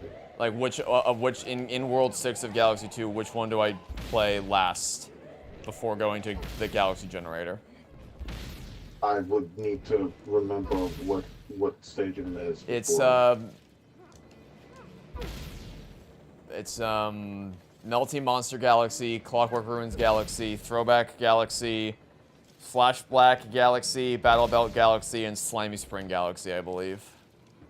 Whichever is, I tend to like doing it like in order. So whichever one is like on the bottom right. That would be Slimy Spring Galaxy, which I think is the one I do. I don't do Battle Belt last because Battle Belt annoys the shit out of me.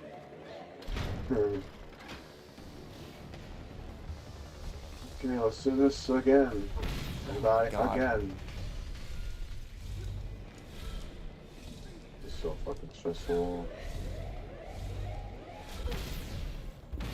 Ah! And watch them troll us. Like, watch it, like, if we ever happen to cross that last one, it just keeps going. Like, aha, you thought it would end here, but no.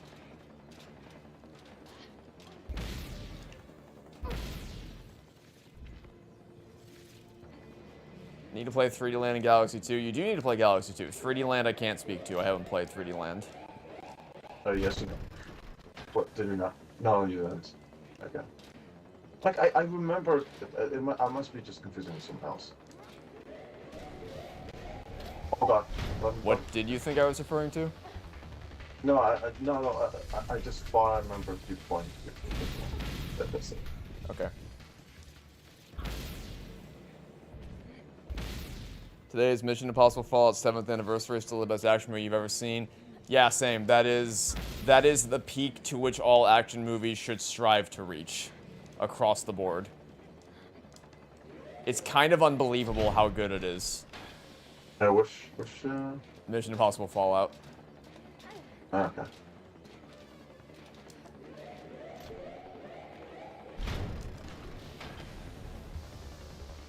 I'm still curious to one day see Dead Reckoning, just to see how the falling train set piece is. It's funny you say that because having recently finished Uncharted 1, there's another action set piece. Oh, okay. I just want to admire it for it. Okay. There's another action set piece in Mission Impossible Fallout that feels like it might have been partially inspired by... Another one. Which one? It's at the very end when Nate grabs onto the net that's supporting the treasure, and he rides that up the helicopter. There's something very similar to that in Fallout. It's not quite nearly as much of a direct, like, one-to-one, you definitely were inspired by this, but I see traces of it in that section. There's a kind of similar thing happens in Uncharted 3. I wonder if maybe that one could bear a stronger resemblance. But again, I wouldn't know. I haven't seen Fallout.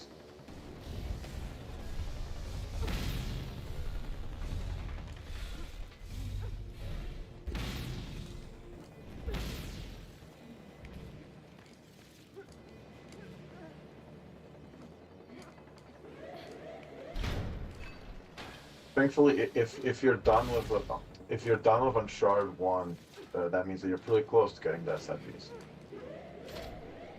That's into... Oh. Oh.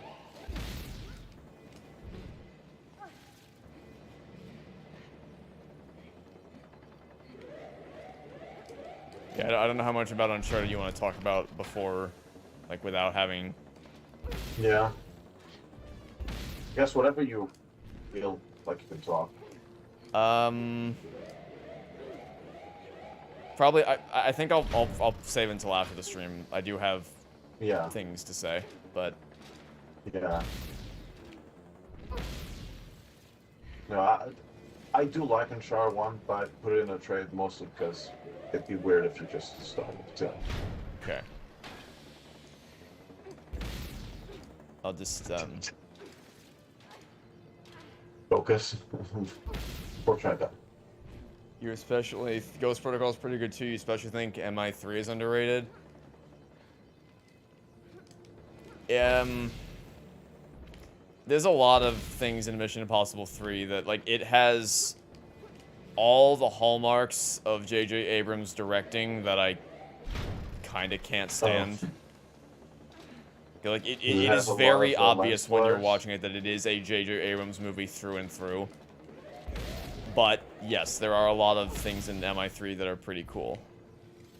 Does it have a lot of lens flares? Lens flare, shaky cam, it's all the mystery box. It's another case of MI3 setting up mystery box things that he never has any intention of paying off, but that then a future filmmaker down the line is like, oh, this was never answered. Maybe I should actually do something with it, which you know full well. Like, it clearly they did not intend on doing what they did with that thing, or specifically J.J. Abrams did not intend on doing what he did with that thing. But, you know, that's kind of what he does. He leaves all these breadcrumbs lying around, or as he likes to call them, he leaves all these mystery boxes lying around that someone could eventually make something good out of someday. But that is the main thing with MI3, is that its biggest strengths are in how it sets up a lot of things for future filmmakers to do really awesome things with. Like, without going too big into spoilers. What about 2? Why does no one say that that one's underrated? Because it's fucking dog shit.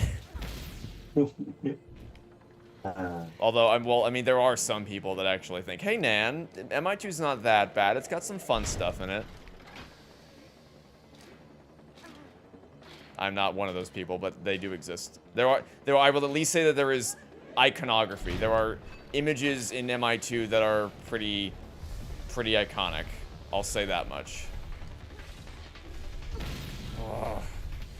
Yeah, like in Knuckles episode 4. Iconic in a different way. Like, things... I don't know. I can't say without spoilers, I guess. But iconic enough to make it into... No, I can't say that either. You know, I'll just stop. We'll just leave it there. MI3 does a lot of good to set things up for future installments. As its own thing, it's fine. It's, you know, it's solid. It does introduce... It's the first film in the series to have a really solid emotional core through line, which I appreciate, but I do think it's outmatched by everything that came after it. What about the first one? The first one, I really appreciate, because it's really interesting to look upon the first one, especially seeing how far the series comes, because it's kind of unrecognizable from what the series looks like now. It's a lot slower paced. It's less focused on big show-stopping action. It still has set pieces, but it's not like the film wasn't entirely marketed around how close did Tom Cruise come to dying painfully this time. Like, that wasn't really the appeal. It definitely has more of the original TV series DNA than anything the films have done since then. The what? Oh, did you not? Yeah, it was originally a TV series, if you didn't know that. Huh. I did not know that. Cool. But, yeah, I respect it, like, from that perspective, and seeing how different it is, and seeing how much more willing it is to kind of slow down and sit in the quiet moments. The most memorable scene from Mission Impossible 1 is a scene that doesn't have really any dialogue at all. And not only that, but there's almost no sound in the mix. It's as close to being dead quiet as possible. And that is one of the most memorable things about it. Probably is the most memorable thing about it. I mean, it's the part so memorable, in fact, that it led to Toy Story 3 referencing it directly with that image. Yeah. And also a lot of other, you know, movies taking that image as well. That's kind of the thing I mean when I say, like, there are images in MI2 that are pretty iconic. It's that kind of stuff, just in way worse scenes. Hey, here's something. Could it be that us being together is causing you to like, not concentrate as much? By chance, like, should maybe we have, like, a bit of a distance? If one of us goes first? Maybe, but I think it's just that I can't do this. Yeah, I can't. You've clearly got a much better grasp on this than I have. I double jumped. Yes, I've gotten it twice, which is decent. It's not, you know, it's still not that. It doesn't really bring me much confidence, given that we still have at least 2 more sections after this. Meaning that if we die, we'll have to do this part again.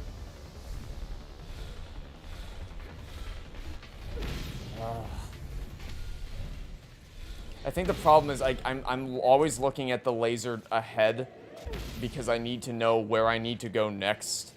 So I'm not looking at the lasers immediately surrounding me, which means I don't. The thing is that they go in a very a consistent pattern. They go left to right and then left again, then just continue. There's like 5 possible locations. Yeah. 5 locations.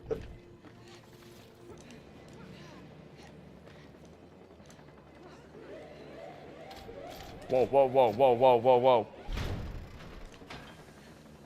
That usually works.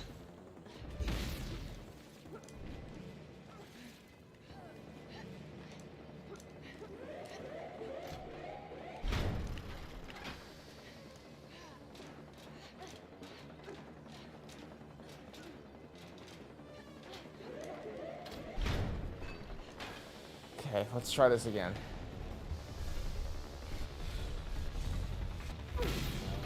Okay, never mind.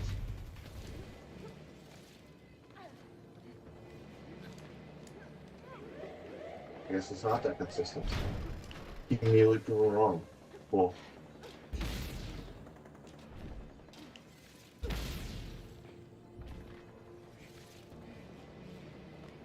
So what time do you have to? Oh, I don't know. I'd say we give it another hour. Oh God.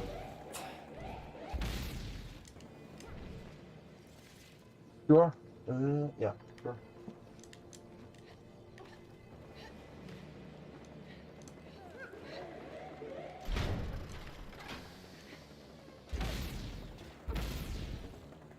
One thing that's cool about MI, there's a different director for each movie aside from the McQuarrie quadrilogy. Yeah, I respect that they weren't. That's the one thing that I will say about the early Mission Impossible movies. As much as I really don't like Mission Impossible 2, and for as much as I have criticisms of things like J.J. Abrams' directing style, I at least respect that they weren't content to just try to, like, when the first movie came out and it was a huge smashing success, I respect that they weren't just content.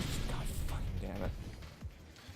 I respect that they weren't content to just keep doing the same thing again and again and again to rake in money each year. They're like, no, we don't want to repeat ourselves. We want to do something different each time, so they kept bringing back new directors. That's cool. I respect that a lot, that they let all the directors they brought in do their own thing. But the downside of that is you get things like Mission Impossible 2, which is really not even remotely connected to, like, Mission Impossible 2 was just the one that doesn't fit. It doesn't fit in anywhere. Nothing about it comes back in future installments. It's not referenced. It's only referenced through imagery in the Final Reckoning. It's just not, like, doesn't really have much staying power in the franchise. Now, perhaps I was too harsh to Sharpton's words.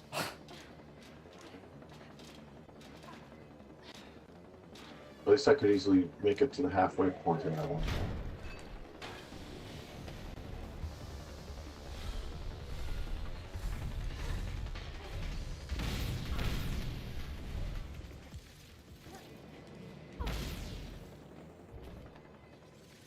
So is it confirmed that Sonic movie commentary is coming from the Toy Story 3 video? Yes. Yes, it is. Hopefully sometime this year. Thing is, I'm really concerned about how copyright's gonna work for those. Because it's, like, clearly something has changed in YouTube's system that made getting the Toy Story 3 videos a giant pain in the ass. And apparently, like they were specifically going after like quote-unquote non-transformative content, meaning that it'll impact reaction videos even more. And like obviously, you know, I think our stuff is transformative. Yeah, it's just a matter of whether YouTube's systems see that the same way. Exactly. Because we make a concerted effort to make and given that you got a shitload of claims for using like 3-second clips. Not looking so good. Yeah, I don't know. I don't know what we're gonna do about copyright, but for now the priority is just making like editing it in the first place. Yeah. We'll deal with copyright later. Because I will say, Gugonic edited what was it, an hour-long section that you edited earlier this year in total, I think. In total, yes. And I uploaded that hour-long section and it didn't get any claims at all. But yeah, well, like, was that before? That was gonna be what I was gonna say next. Is that was before. That was before whatever. Clearly there was, because I think that was around the same time that I uploaded the first part of Toy Story 3 in like early, rough, unfinished format for you guys to peer review. And that didn't get hit with any claims either. But part 2 got hit with a shit ton of claims. And I'm guessing if I tried to upload the segment you edited now, it would not do. I don't know. Like, I don't understand why. Like, with how heavily I edit my videos so that the same clip isn't on screen for really all that long and it keeps jumping back and forth between multiple different movies and media and TV shows. If even that gets dinged by YouTube censors as like you're unlawfully using this, then what the hell? What is one even meant to, like, honestly, short of directly appealing the video, which is what I ended up having to do for all 3 parts of Toy Story 3, what is one even meant to do about this? Just don't use any movie clips. Just ever, I guess. For any reason. No matter the context. You're not allowed. I will say at least Disney manually released 12 of the claims on part 3. There was like, I think 14 claims in total across 14 different movies. Disney manually, they did look at the claims and they manually, like a human being at Disney looked at the claims and said, oh yeah, this is bullshit, and manually released them. But only for 12 of them. The last 2 they let fester, and they just expired. They're like, oh, it's this guy again? Huh? They'll probably like, oh, it's this guy again? Oh. Bro, I'm sick of having to watch like 2-hour videos just to check if it's fair use or not. Yeah. I do want, like, I honestly, I don't think they actually watched all. No. I think what probably happened is they looked at the time, because, like, you don't even need to watch the video. You can just look at the timestamps and be like, oh, that's just fucking insane. Like, obviously, this is Which ones were left? the TV specials, Toy Story of Terror and Toy Story The Time Forgot. Yeah. Which is weird, right? Yes. They're like, this is Disney Plus content or some shit. I don't know. Also, something fell. Hmm? I saw something on your end. Like I heard something like falling. I don't think Could anything. have been sound effects from the game, but that didn't happen. Oh shit.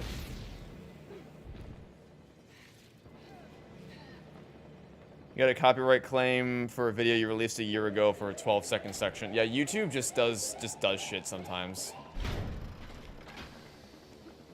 And I imagine getting one for like 3 seconds. Now imagine getting 14 of them. And having to manually fill out a claim for all 14 of them.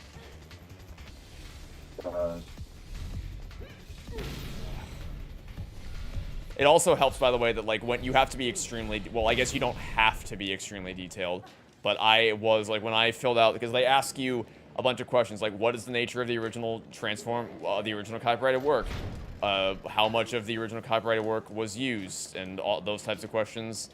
And I was very extensive, like, giving exact percentages of how much of the original... Because when you actually... Like, when they ask you, how much did you use? I'm like, okay, I'll tell you. And I did the math. And dividing the 3-second clip by the 90-minute movie you're talking about, it's less than 1%.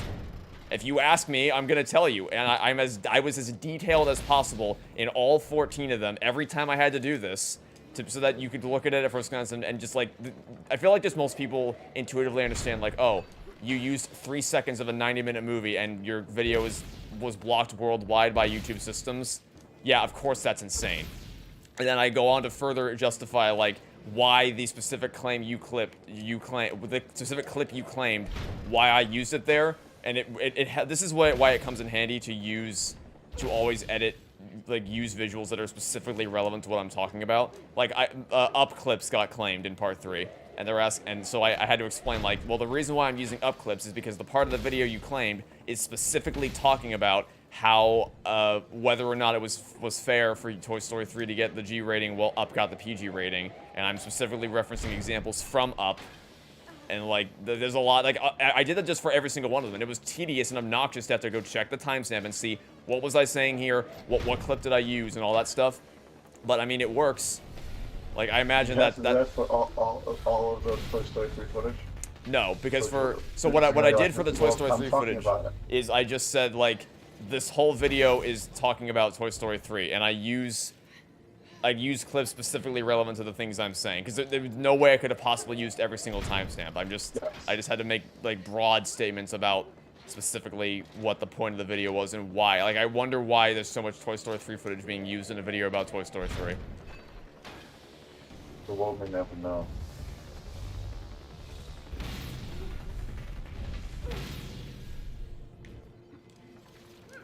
So I think I still am correct about the whole going back and forth. It's either that it's 4 sections instead of 5, or this is not symmetrical. And I think that might be it. I think it's just not symmetrical. 1, 2, 3, 4. Yeah, no.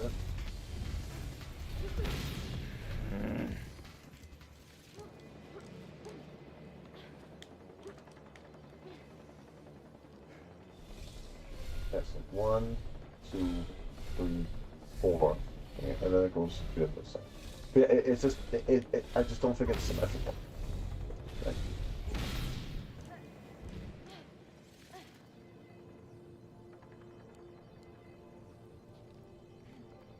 How YouTube's copyright system destroyed everything.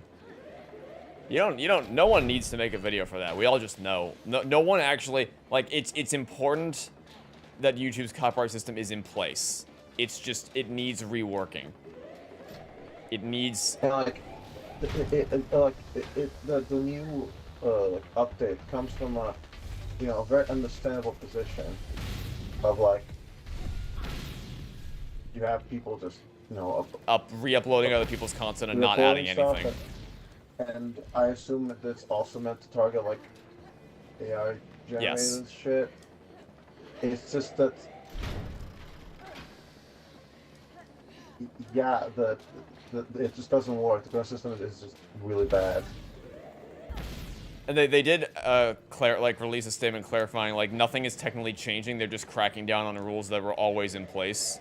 So, in theory, yeah, like, clearly the way the copyright claims work is now different. Yes. And, like, this is a monkey's paw situation. I thought, because the way it worked forever... Hold on, let me try to focus for a second. Never mind. The way it worked forever was that they would only ever tell you one claim, or, like, one segment at a time of your video. So they'll say between these timestamps, this 3-second long timestamp, is claimed, you need to go fix it. You'll fix it, and then you'll re-upload it, and they'll tell you another timestamp that's wrong. That's the way it used to work, and I always hated that, because I'm like, look, just tell me all the timestamps, and I'll fix them all. Well, they did that, and it's terrible now. And they literally told you all the timestamps. Yeah. It's the whole thing. Yeah, because now, what their definition of all the timestamps is literally just the first, like, one of the timestamps they gave me for part 3 was a full hour. Like, the first half of the video, just uninterrupted. I'm like, you can't be fucking serious. You're telling me that they said, like, between 0 minutes and an hour or something like that was all Toy Story 3 footage that I used. And it's like, it clearly isn't. Did you watch it? No, you didn't, because it's an automated system that doesn't work. And I can't fix that. The only way you could fix that is by saying, like by going in and using, like, just breaking it up with footage that isn't Toy Story 3, but that's what I already did. And if by doing that it's still being dinged by YouTube systems, then what is the... Yeah, like, the worst part is that before, it was really, well, most of the time, outside of the Owl House finale, I suppose, most of the time it's like, okay, if it's less than this threshold, you shouldn't be claimed. Now it's like, nope. 3 seconds? That's one claim, buddy. 3 seconds. 3 seconds of footage leads to, like, 30 minutes of filling out an extensive form explaining why I have the right to use this 3-second clip in my 2.5-hour-long video. Yeah, otherwise they own some shit. Maybe the Owl House was...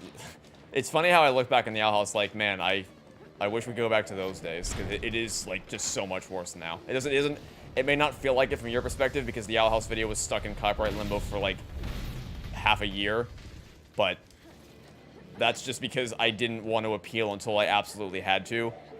Yeah. Like, if I was as afraid to escalate to an appeal with Toy Story 3 as I was for Owl House, there's no way you'd ever see it. There's no way. No, it wouldn't happen. Like, oh, I have to change, like, this whole hour. And like, again, no, because, like, seriously, the only way that I think that it could have worked is if you, like, did some, like, mirror shit or filter, which you would never do. So I think, like, even if you didn't have to already do it for the Owl House, you would have just appealed it. Like, this system would have been your breaking point.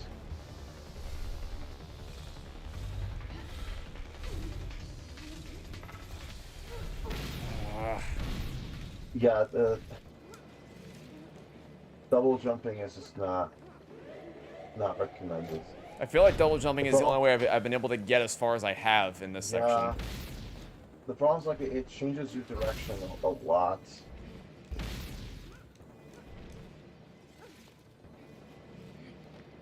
Why did Jeremy Renner never return after Rogue Nation? I believe it was a combination of obligations to filming MCU, and also he didn't like what they were planning on doing for his character in Fallout. And honestly, considering what they said their plans were, I kind of don't blame him, because I think it's better that he was forgotten after Rogue Nation than if they brought him back to do what they wanted to do in Fallout. And I'm remaining light on spoilers because Gugonic hasn't seen them yet, and I want to watch them someday. But if you look into it, the scene at the beginning of the movie and what's happening with Luther, they were gonna do that with Jeremy Renner's character instead, and then that would have you can use your imagination to fill out, like, why he might not have liked that, I guess. Again, trying to remain spoiler free. But I think it was like, I don't have time to do this because I'm contractually obligated to continue doing stuff for the Avengers and MCU as Hawkeye, and also even if I could carve out time on my schedule to come do this one little scene for you, it would be insulting to me to come out and do that. And I do believe Mission Impossible Fallout was a far better movie for going the direction they did.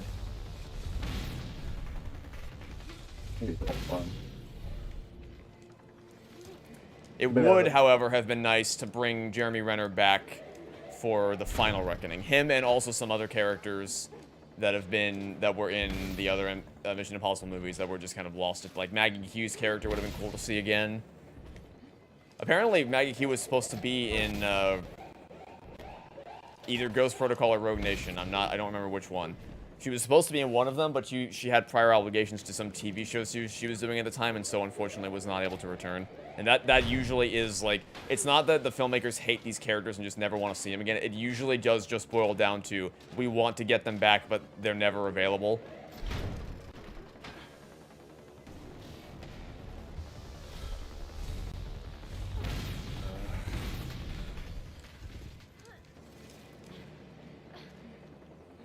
Question is what to do with the commentaries. Yeah, we were talking about that a little bit ago, and the answer is we don't know. We honestly don't. Like, we're gonna have to just figure it out as we go. First priority is editing the Sonic triple feature, and then we'll see what happens. I really don't know how that's gonna end.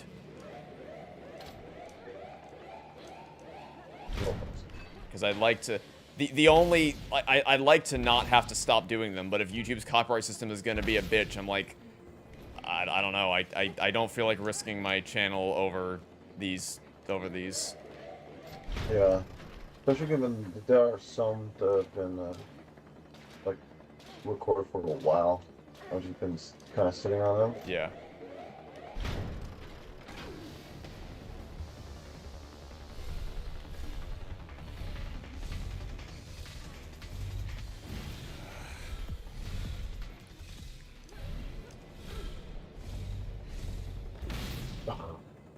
Like, obviously, the quote-unquote safe way out of it is to make them Patreon exclusive or something, but that's a line I never want to make any. None of the content I make will ever be locked behind a paywall. That's the line. No matter how bad YouTube's copyright gets, I will never, ever violate that principle.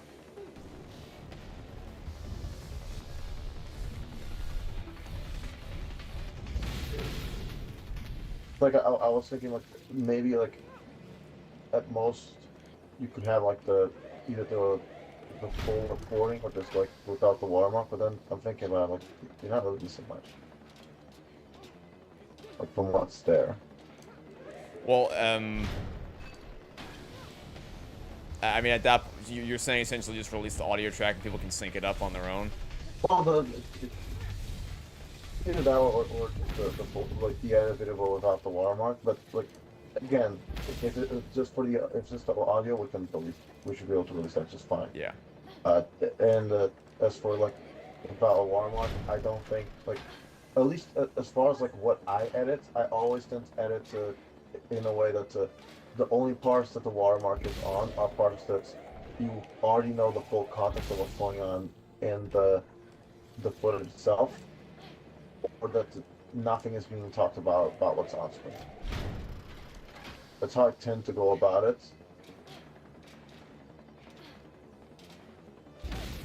You know, I never have to get them through copyright. Yeah, that's all me. I just kind of wing it with the... For commentaries that he edits, I do all the audio editing, which sounds simplistic, but it's no. A lot more goes into it than you may think. Specifically, if you heard how chaotic the commentaries were before we did anything, it's like kind of unrecognizable. You almost don't. I'm still very interested how you're gonna do, like, how the movie for you is gonna be like, because I remember in the recording, I could hear the movie twice. Yeah, I think it worked out all right. But yes, while we were recording it, it was kind of a nightmare. But it's but not only just that, but it's also a case of, like, people talking over each other because Discord delay, and if two people are saying something at the same time, you have to pick, like, which one do we want to play here. And also sometimes it's like I want to play both of them, but I can't because they're talking over each other, so I have to, like, rearrange things and restructure things and extend things or shrink things so that everyone can get their commentary in a way that makes it still seem seamless for the viewer, which is, you know, a lot easier said than done. So yeah, I take care of all the audio stuff and make sure everyone can be clearly heard. Because you also don't want to make it too clean, because there is an appeal in preserving the sort of chaotic nature of feeling like everyone is just naturally building off of each other and talking over each other. But there is a line. Like, you want to maintain that to some degree, but you don't want to have it to be where you actually just can't hear what anyone is saying. So striking that balance is something that I figure out through the audio editing process. And then once the audio is all set, and I chop it up so that all the dead air is taken out, and it's just the highlights, essentially, of all the parts where we actually have things to say, then I would send that over to him. He does all the proper visual editing of all the jokes and the zooms and the references and all the context clips and all that stuff. And he also puts the copyright watermarks on. And then once he's done that, then it comes back to me. And then my job is I'll usually skim through it if there's anything else I wanted to add that wasn't added. And then once that's all done, then I upload it, and then the battle of copyright begins. Thankfully, he has not had to deal with copyright battles. Yep. And for the type of stuff you want to make eventually, maybe, I don't think you will, because I think that the stuff you have been talking about doing is all about video games, right? So. Yes. There really isn't that much I'd be willing to make a video on, but if there were, it'd be most games. That's why I'm looking forward to eventually doing the Halo Infinite video, because there's, like, there's no reason why that should give me any problems.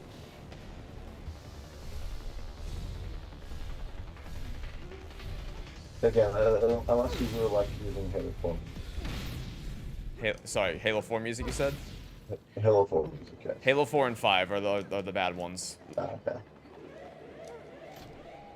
I think... Halo 5 has music. Yeah, it's easy to forget because it all just kind of... It's not bad, it's generic. It blends together, and it's also really... There's a lot of strings in the instruments, which, I mean, strings have always been a key part of Halo music, but it feels oversaturated, and it feels like when every track has dramatic, heavy strings in the orchestration, kind of all just feels... None of it stands out. Oh.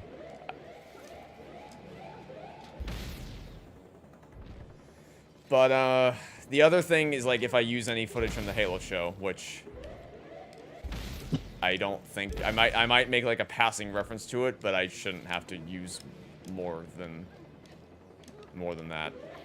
Yeah, but again, the problem is that, like, there is a precedent to get a claim. There certainly is. For 1 or 2 clips. What's the most fun audio commentary we've done? The question is for both of us.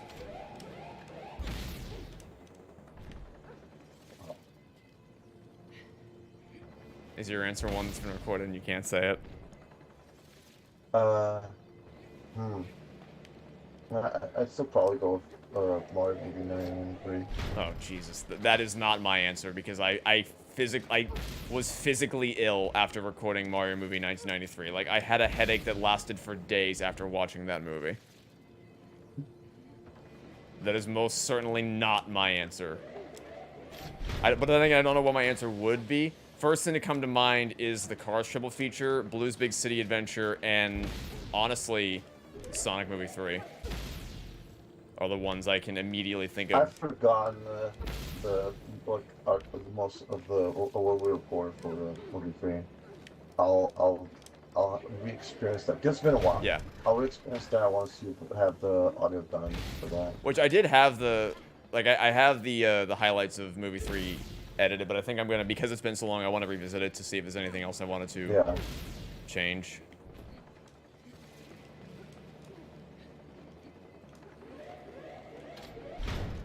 But that is the nice thing about the long gaps between recording sessions and releases, that it allows us to kind of look at each one with a fresh set of eyes.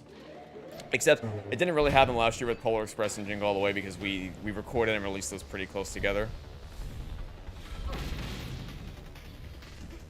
And also Lilo and Stitch, I guess. The last 3 commentaries we did all came out not long after we recorded them. We were pretty efficient about getting those turned around.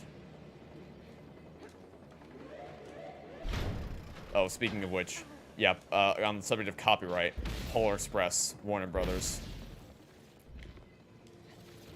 Absolute nightmare. They rake you over the coals for hours and days and then right at the end they say, okay, we'll let it through, but you can't make any money off it. Like, they whittle you down so that you're willing to accept that as a compromise.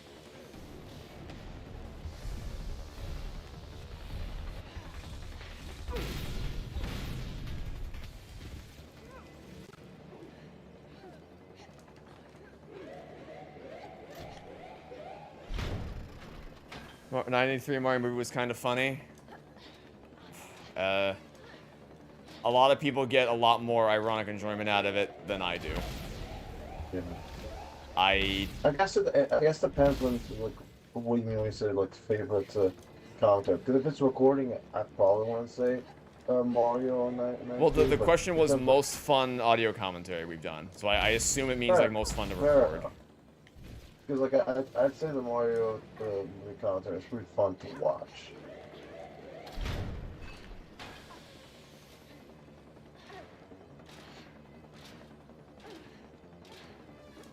Yeah, I will say definitely not the most recent one we're recording. Oh no.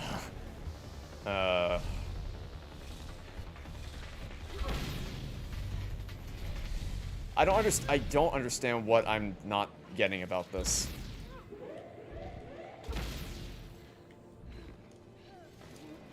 I really think it's just the hitboxes are too tight, and that you have to jump as well.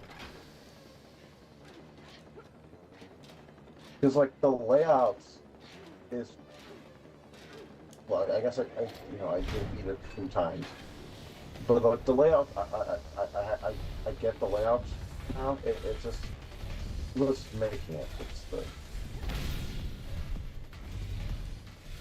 I keep just barely missing it. That I hate the last one because like when you're in the last one, you just have to memorize. Okay, well, what's the next one that's gonna show up?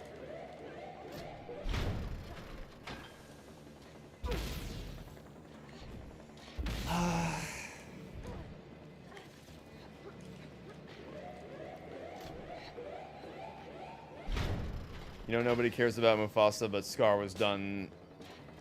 Oh, hold on, I need to catch up. Yeah, I don't know anything about Mufasa. Scar was already done dirty in the remake, so it was just perfect.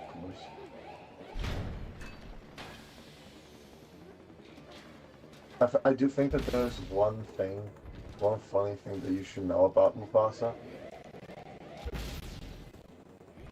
Like that's it. The rest of the movie is completely disposable. Have you seen it? No, but I've seen the Shaft's video. Shaft? Yeah, Shafrillis. Shaft, yeah. Most people just call him Shafe. Oh, fair enough, Shaft. It's Shafrillis, or at least I think it's Shafrillis Productions. It is Shafrillis. It's just that my non-native English brain. Yeah.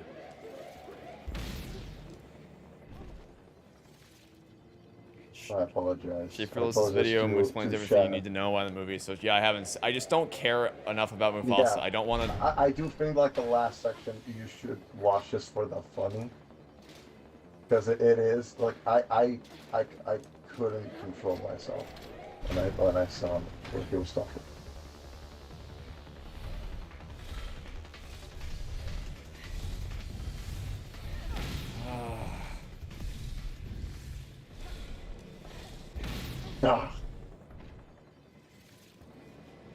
You think of another film where score sings what you see on screen? Yeah, I mean, I listed a couple examples in the Toy Story 3 video, but there's a lot of instances where I mean, that is the best. So the film scores are at their best when they can do that.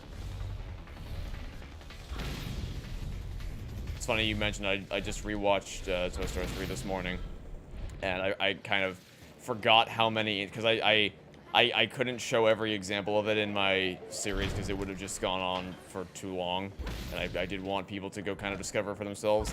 But even just rewatching it this morning, I was like, oh wow, there's a lot more of this happening in the, like, it's every scene that there's some amount of this.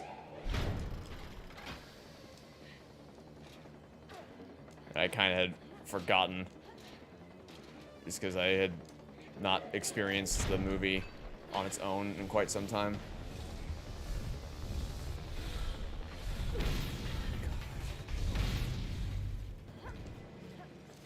Well, 30 minutes.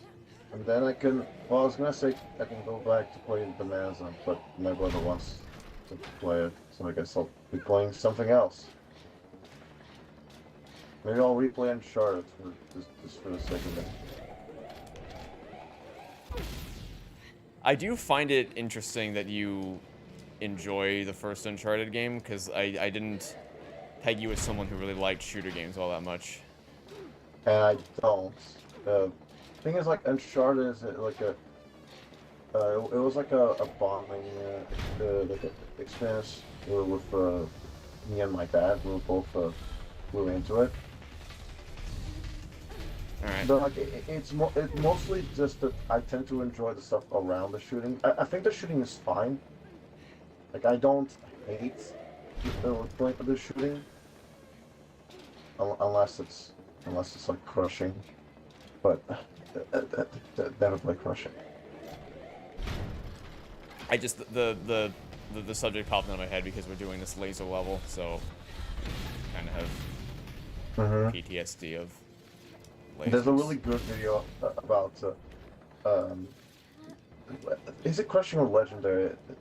I don't know. Whatever it is, the highest difficulty that isn't the port from the PS4 ports.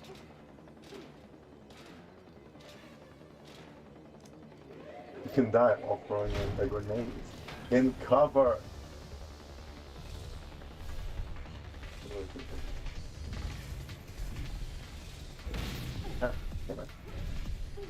Okay, I'm glad I got the platinum for Damn it! 1 and 2, but I'd probably never get them again. Like, just as a rule of thumb, Naughty Dog games have really terrible platinum lists. I didn't double jump. But I double jump, but I ran off the edge.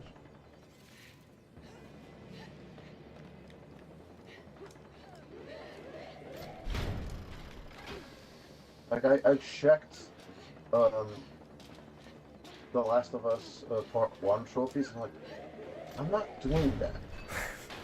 Like, I'm pretty sure just beating the game normally only gives you, 3 trophies at best. Out of how many? About 30, 40. I don't know. I think the average is 30.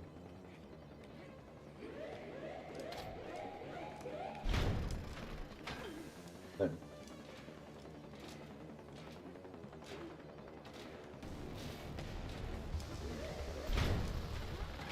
I also think the Uncharted games are also that vein. I think the only trophies you get are plot progression. It's just you beat the game and insert difficulty here. Yes, although you're pretty much bound to get at least some of them by playing naturally because of how much combat there is. So kills with this weapon, headshots, that kind of thing. Yeah, and you also guarantee to get at least one Uncharted.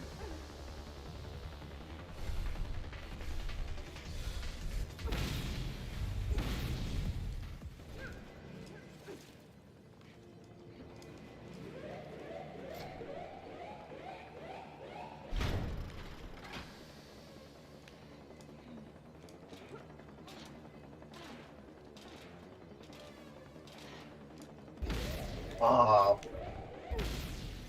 I forgot that I usually end that with a double jump. How many times have I seen Raiders of the Lost Ark? I truly do not know. A lot, I'll say. I don't really keep track of that, but I know I've seen the Indiana Jones movies quite a bunch. We watched them so many times as a kid, although I probably have experienced the story of Raiders of the Lost Ark more times through the Lego game than I have through the movie itself.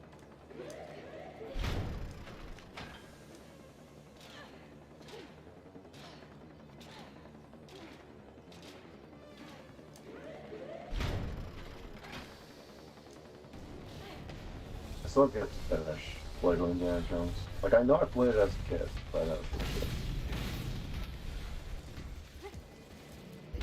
I feel like I vividly remember getting stuck in the room where, like in the movies, like X marks the spots or something. Ah. Well, I don't know if I got stuck in that room. I just remember that room vividly.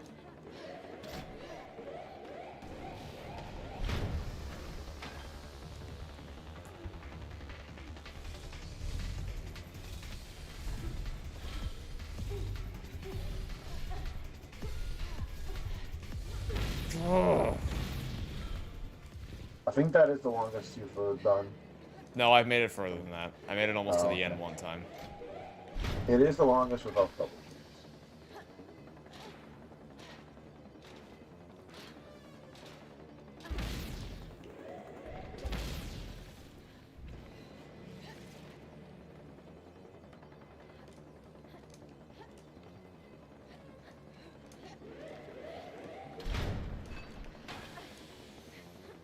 I don't know how active chat is, but I hope you don't mind us not answering many questions because Yeah, I've not been keeping an eye on it really.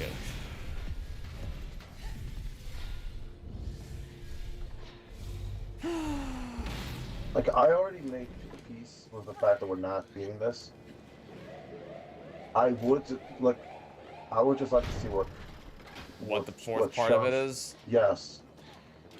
Like, what is worse than this? I don't think it will be worse. I really don't think anything is going to be worse than the third part. Yeah, I don't know. It's going to be, I guarantee you it's going to be the third section bottlenecks us every time we try this. Well, yeah, I mean, I can believe that, but I don't know, it could get worse. Like, I only skimmed through the whole thing when I checked to see how long it was.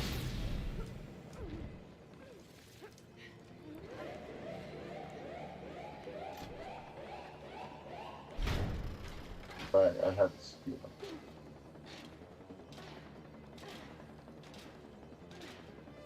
Like, I myself would consider us just doing this laser section as a victory.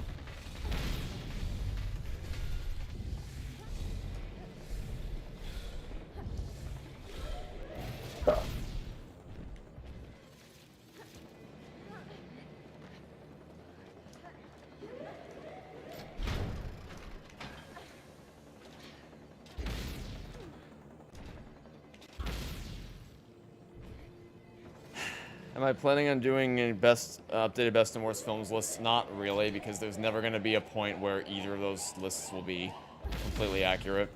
Because I'm always watching new movies, playing new games, so there will never be a point where I can make a video like that and it'll serve as the definitive representation of what my best and worst lists would look like.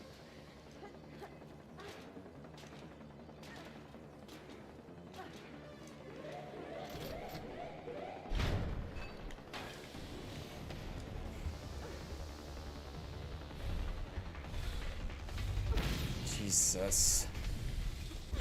Do you even hit anything, or like the defensive lasers spawn on top of it? I think I just was slightly off Well, to the no, side that again. can't even happen.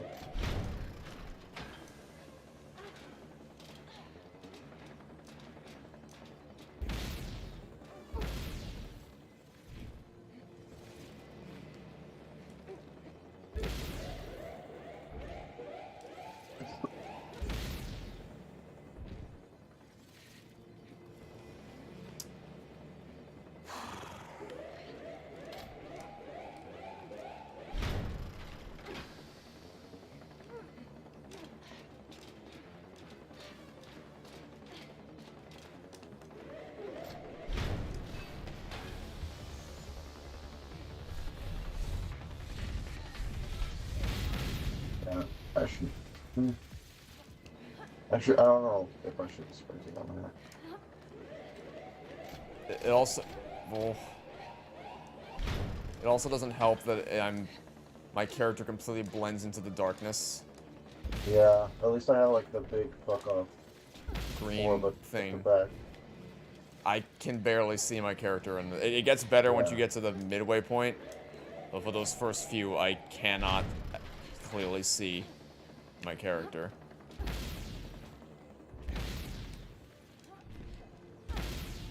Well, there is. I'm pretty sure. Well, actually, I'm not pretty sure, but you could always check accessibility settings. For like an That should be, outline like- thing? Yeah, either outline or just a color fill.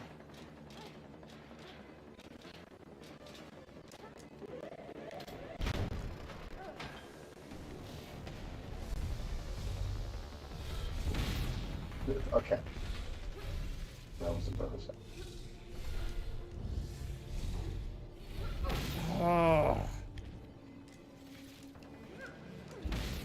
That is not the dash bar. Have I seen or heard of a YouTube series called... I'm not even going to try to pronounce that because I know I'm not going to do it correctly, so no. I have not. I don't know what that is. So I'm not gonna know.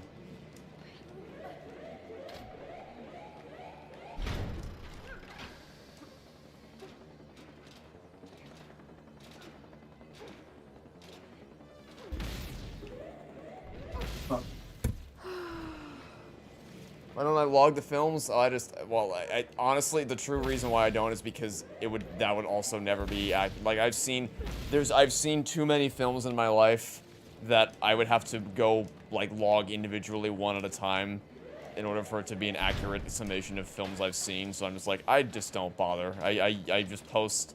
I use Letterboxd to just post rankings of things. That's really it. Like, to actually actively keep up with logging films I have seen and am watching is too much of a headache. Yeah.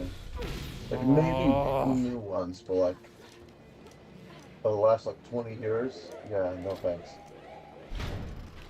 That's why I made a backlog of accounts, but then I just immediately stopped using it.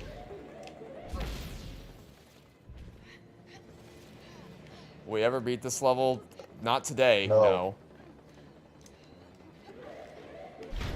And well, we still have like, hopefully, about 60, 80 years to beat the level. It's fine. I was really looking forward to uninstalling Split Fiction today.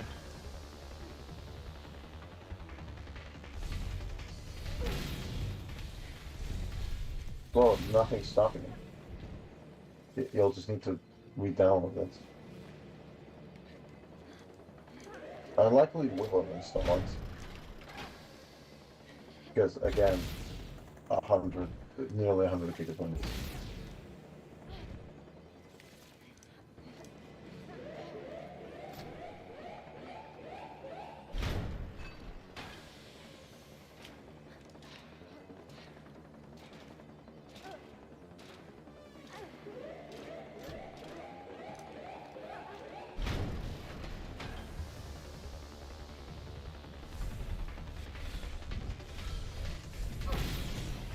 I keep doing it. I keep just looking at the next laser and completely losing track of the one I'm currently going through.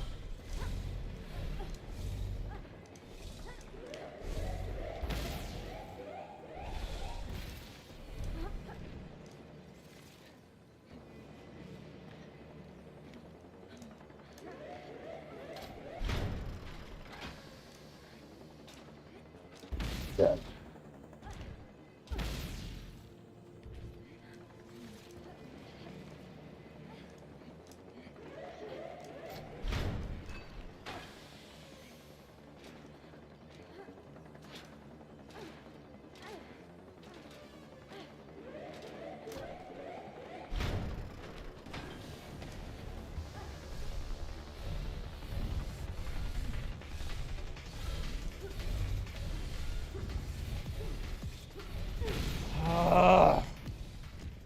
And the moment I jump, yeah, not liking it.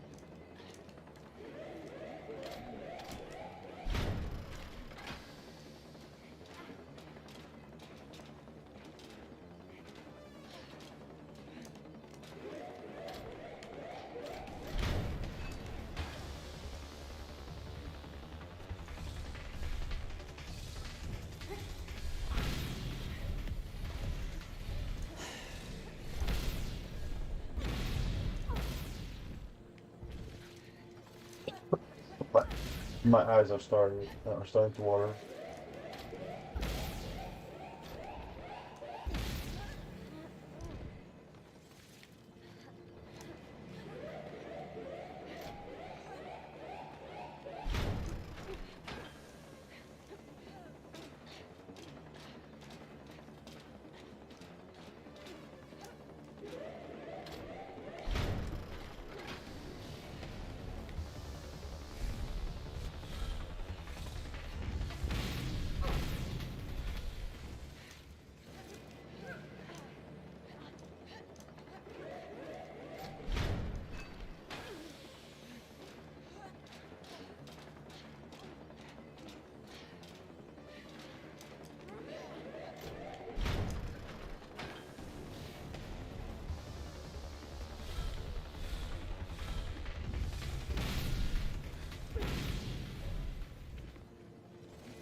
Oh,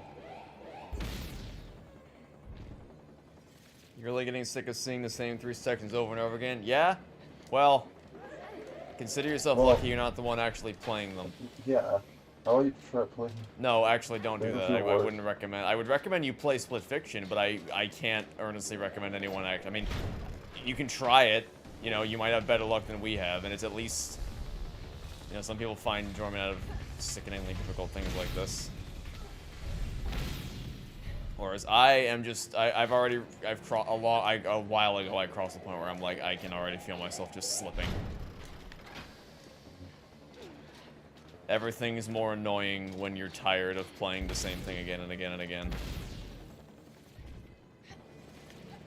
Have no online friends? Well, if you have any friends in the real world, this game does have local co-op if you wanna try that. Or you can try I believe they have an official Discord server you can kind of join and say, hey, any new players want to play Split Fiction with me, and you can do it that way. I understand why people wouldn't want to do that. I certainly wouldn't want to do that, just match with a random stranger, especially because these types of games are best enjoyed when you're playing with someone who you have a pre-existing connection with. You know, it's an experience you can share together and hold on to for the rest of your lives. But if you don't care about that, you just want to play the game and you're comfortable matchmaking online with someone, you could do that. And, you know, more so than It Takes Two, this at least would at least be narratively on point. God damn it. Narratively on point for that to happen, because the two characters are strangers. They don't know each other prior to meeting in the beginning of the game.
Always fucking overshoot it. Every time.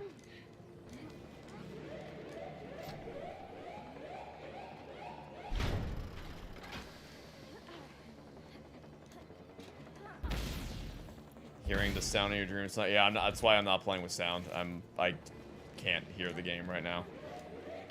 I've grown the tolerance to it. Really, the part that doesn't have much tolerance right now are my eyes.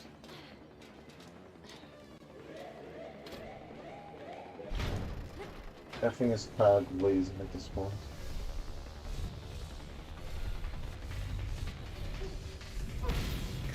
Fucking damn it.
Oh, come on!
my god.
At least the Astro Bot challenges were good.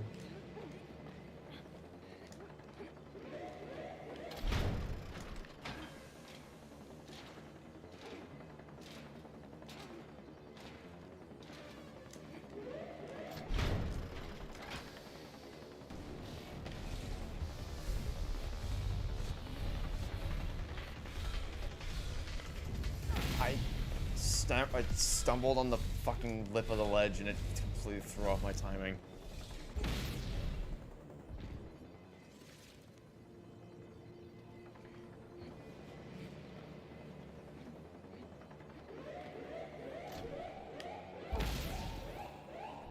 Uh-oh.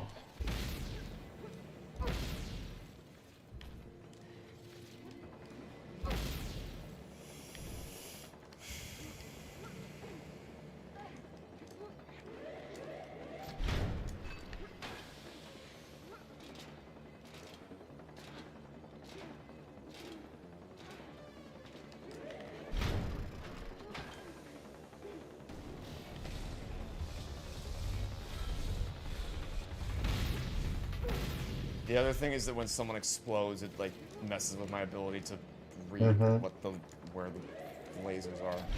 Thing is that, like, I guess it's bad for practice, but since both players need to reach anyway, doesn't matter that much.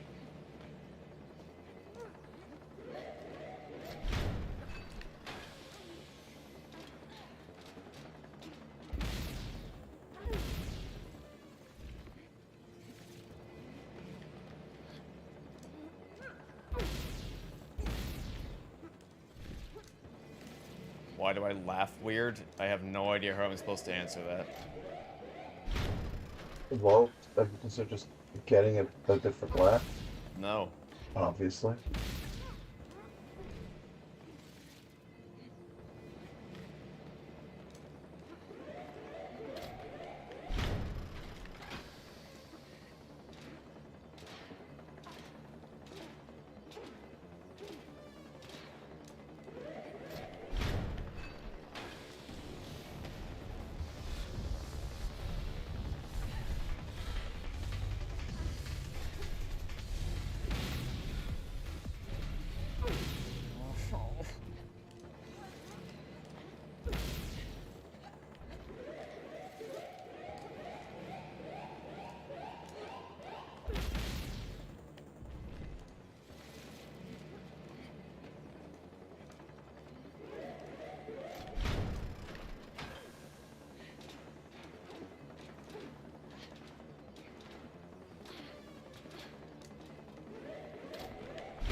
There are no checkpoints.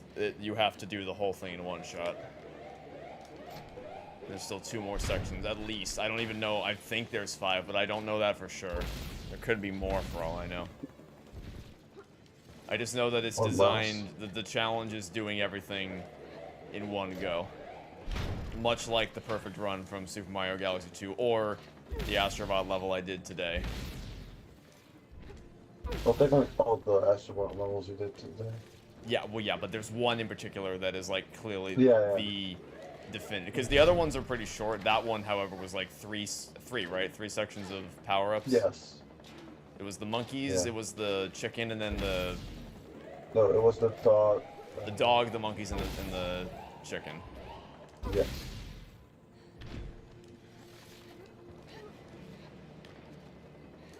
Actually, I think it's a teddy bear. Which one?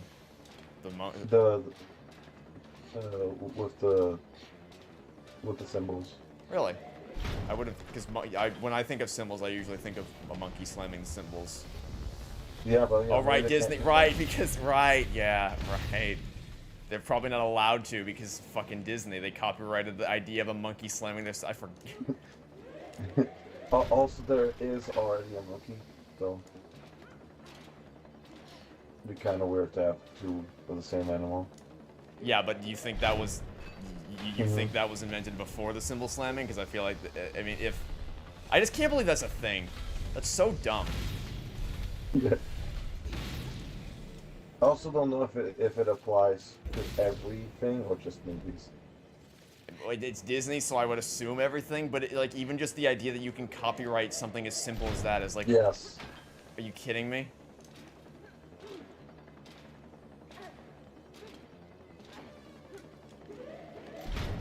I mean, bear in mind, Disney tried to copyright an entire holiday, so like... An existing holiday. Because, you know, copyright a holiday that doesn't exist yet. That seems like it could be possible. Holy shit, dude.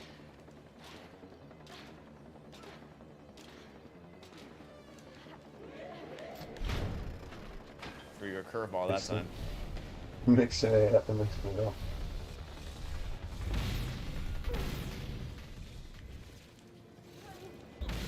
Oh my god. My eyes.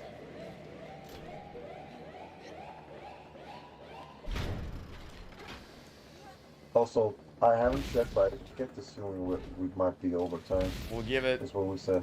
We'll give it one more try after this. Yeah, I have to, because I have to reset. Well, this will be our last try, and then we'll call it. Alright. Yeah, also, in case we died before, our last try of the third. Yes.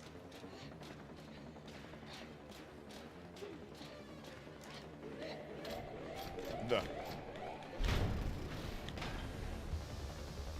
Not a good start.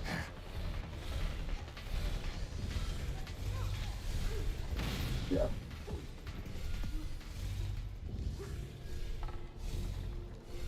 Damn it! I fucking...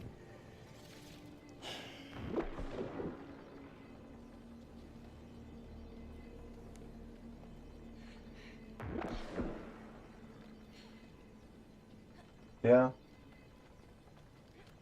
The best part about this is that I don't even think the reward is worth it.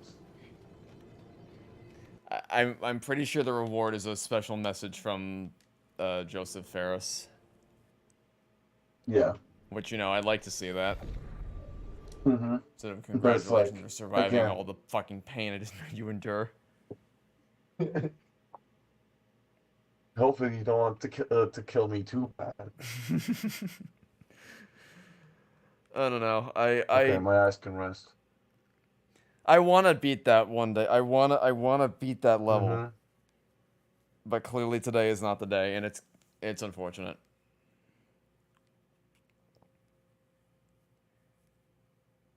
Yeah. Is there anything we can do quickly to like end the stream on a better note than that? Well, because like you've got new bots, I mean you have more stuff in the gacha. I don't know if you have coins to gamble. I don't think I have enough coins to go gambling, unfortunately. Yeah. Yeah, I think we'll just go ahead and end things there for now. Play Astro Bot. Play Play Astrobot, Split and also play Fiction. Split Fiction. Yeah. They're both really, really, really good games that I would actively recommend to anyone. I one day we'll beat that fucking. It's like I said, we still have like 80 years or something. Yeah. We got time.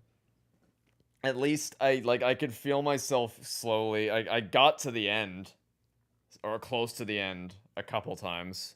You got through to the end a couple times. Yeah, I think it was free. So, I believe we can do it someday. It's just gonna take a long. It'll be a thing where like we'll do a stream every now and again and come back and hopefully get a little further this time. It's just like it's the fact that knowing even if we get through the third section, we still have at least 2 more Yeah, after so that. it was just like if I knew that was okay, that this is the final section, I probably would keep going. But the fact that I know there's at least one other section that might be even worse, like I'm good to stop whenever. Yeah. Well, hopefully you enjoyed watching our stream anyway. Hopefully, for at least a good chunk of that, we were able to provide some commentary you found enjoyable. Hopefully you enjoyed watching me play through the Astro Bot levels. Play Astro Bot if you have a PS5. Play Split Fiction if you have friends to play with. Update on upcoming stuff. LPs resume next week. Only starting with 2. I'm not going to dive right into 3. I'm just going to keep it simple with 2 for now. And then, as far as main channel stuff, I'm still on break. I haven't thought about... It was really nice over the last, 2 weeks to not spend any time thinking about videos or editing or anything, just kind of living in the moment, spending time with people. That's what I've been doing, and it's been great. But at the same time, I am eager to get back into the swing of things because I don't dislike making videos. I do quite like what I do. Even if I didn't earn money from YouTube for doing it, I would still do it anyway. I did do it anyway for almost 10 years.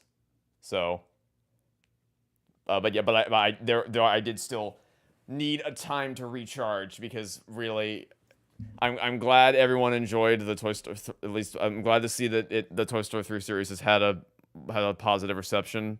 Because you seriously have no idea how much time and effort we all put into making that what it was. I'm very relieved it's done well.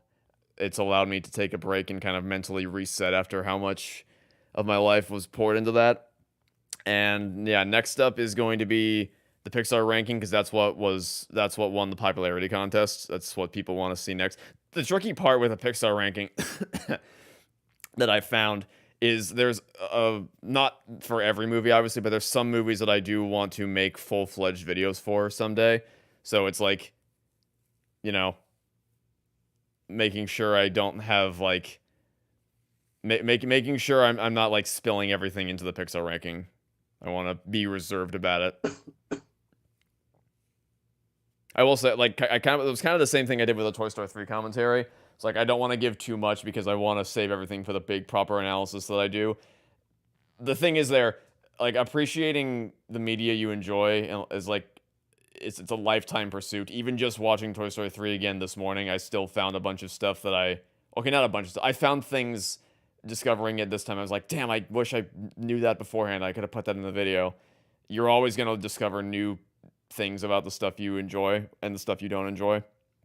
So it's not there's a risk of me running out of things to say, but it is something I'm thinking about, making sure I don't pack too much into the Pixar ranking. Thanks for hyping up Trials and Tribulations. You adored it start to finish. Yep.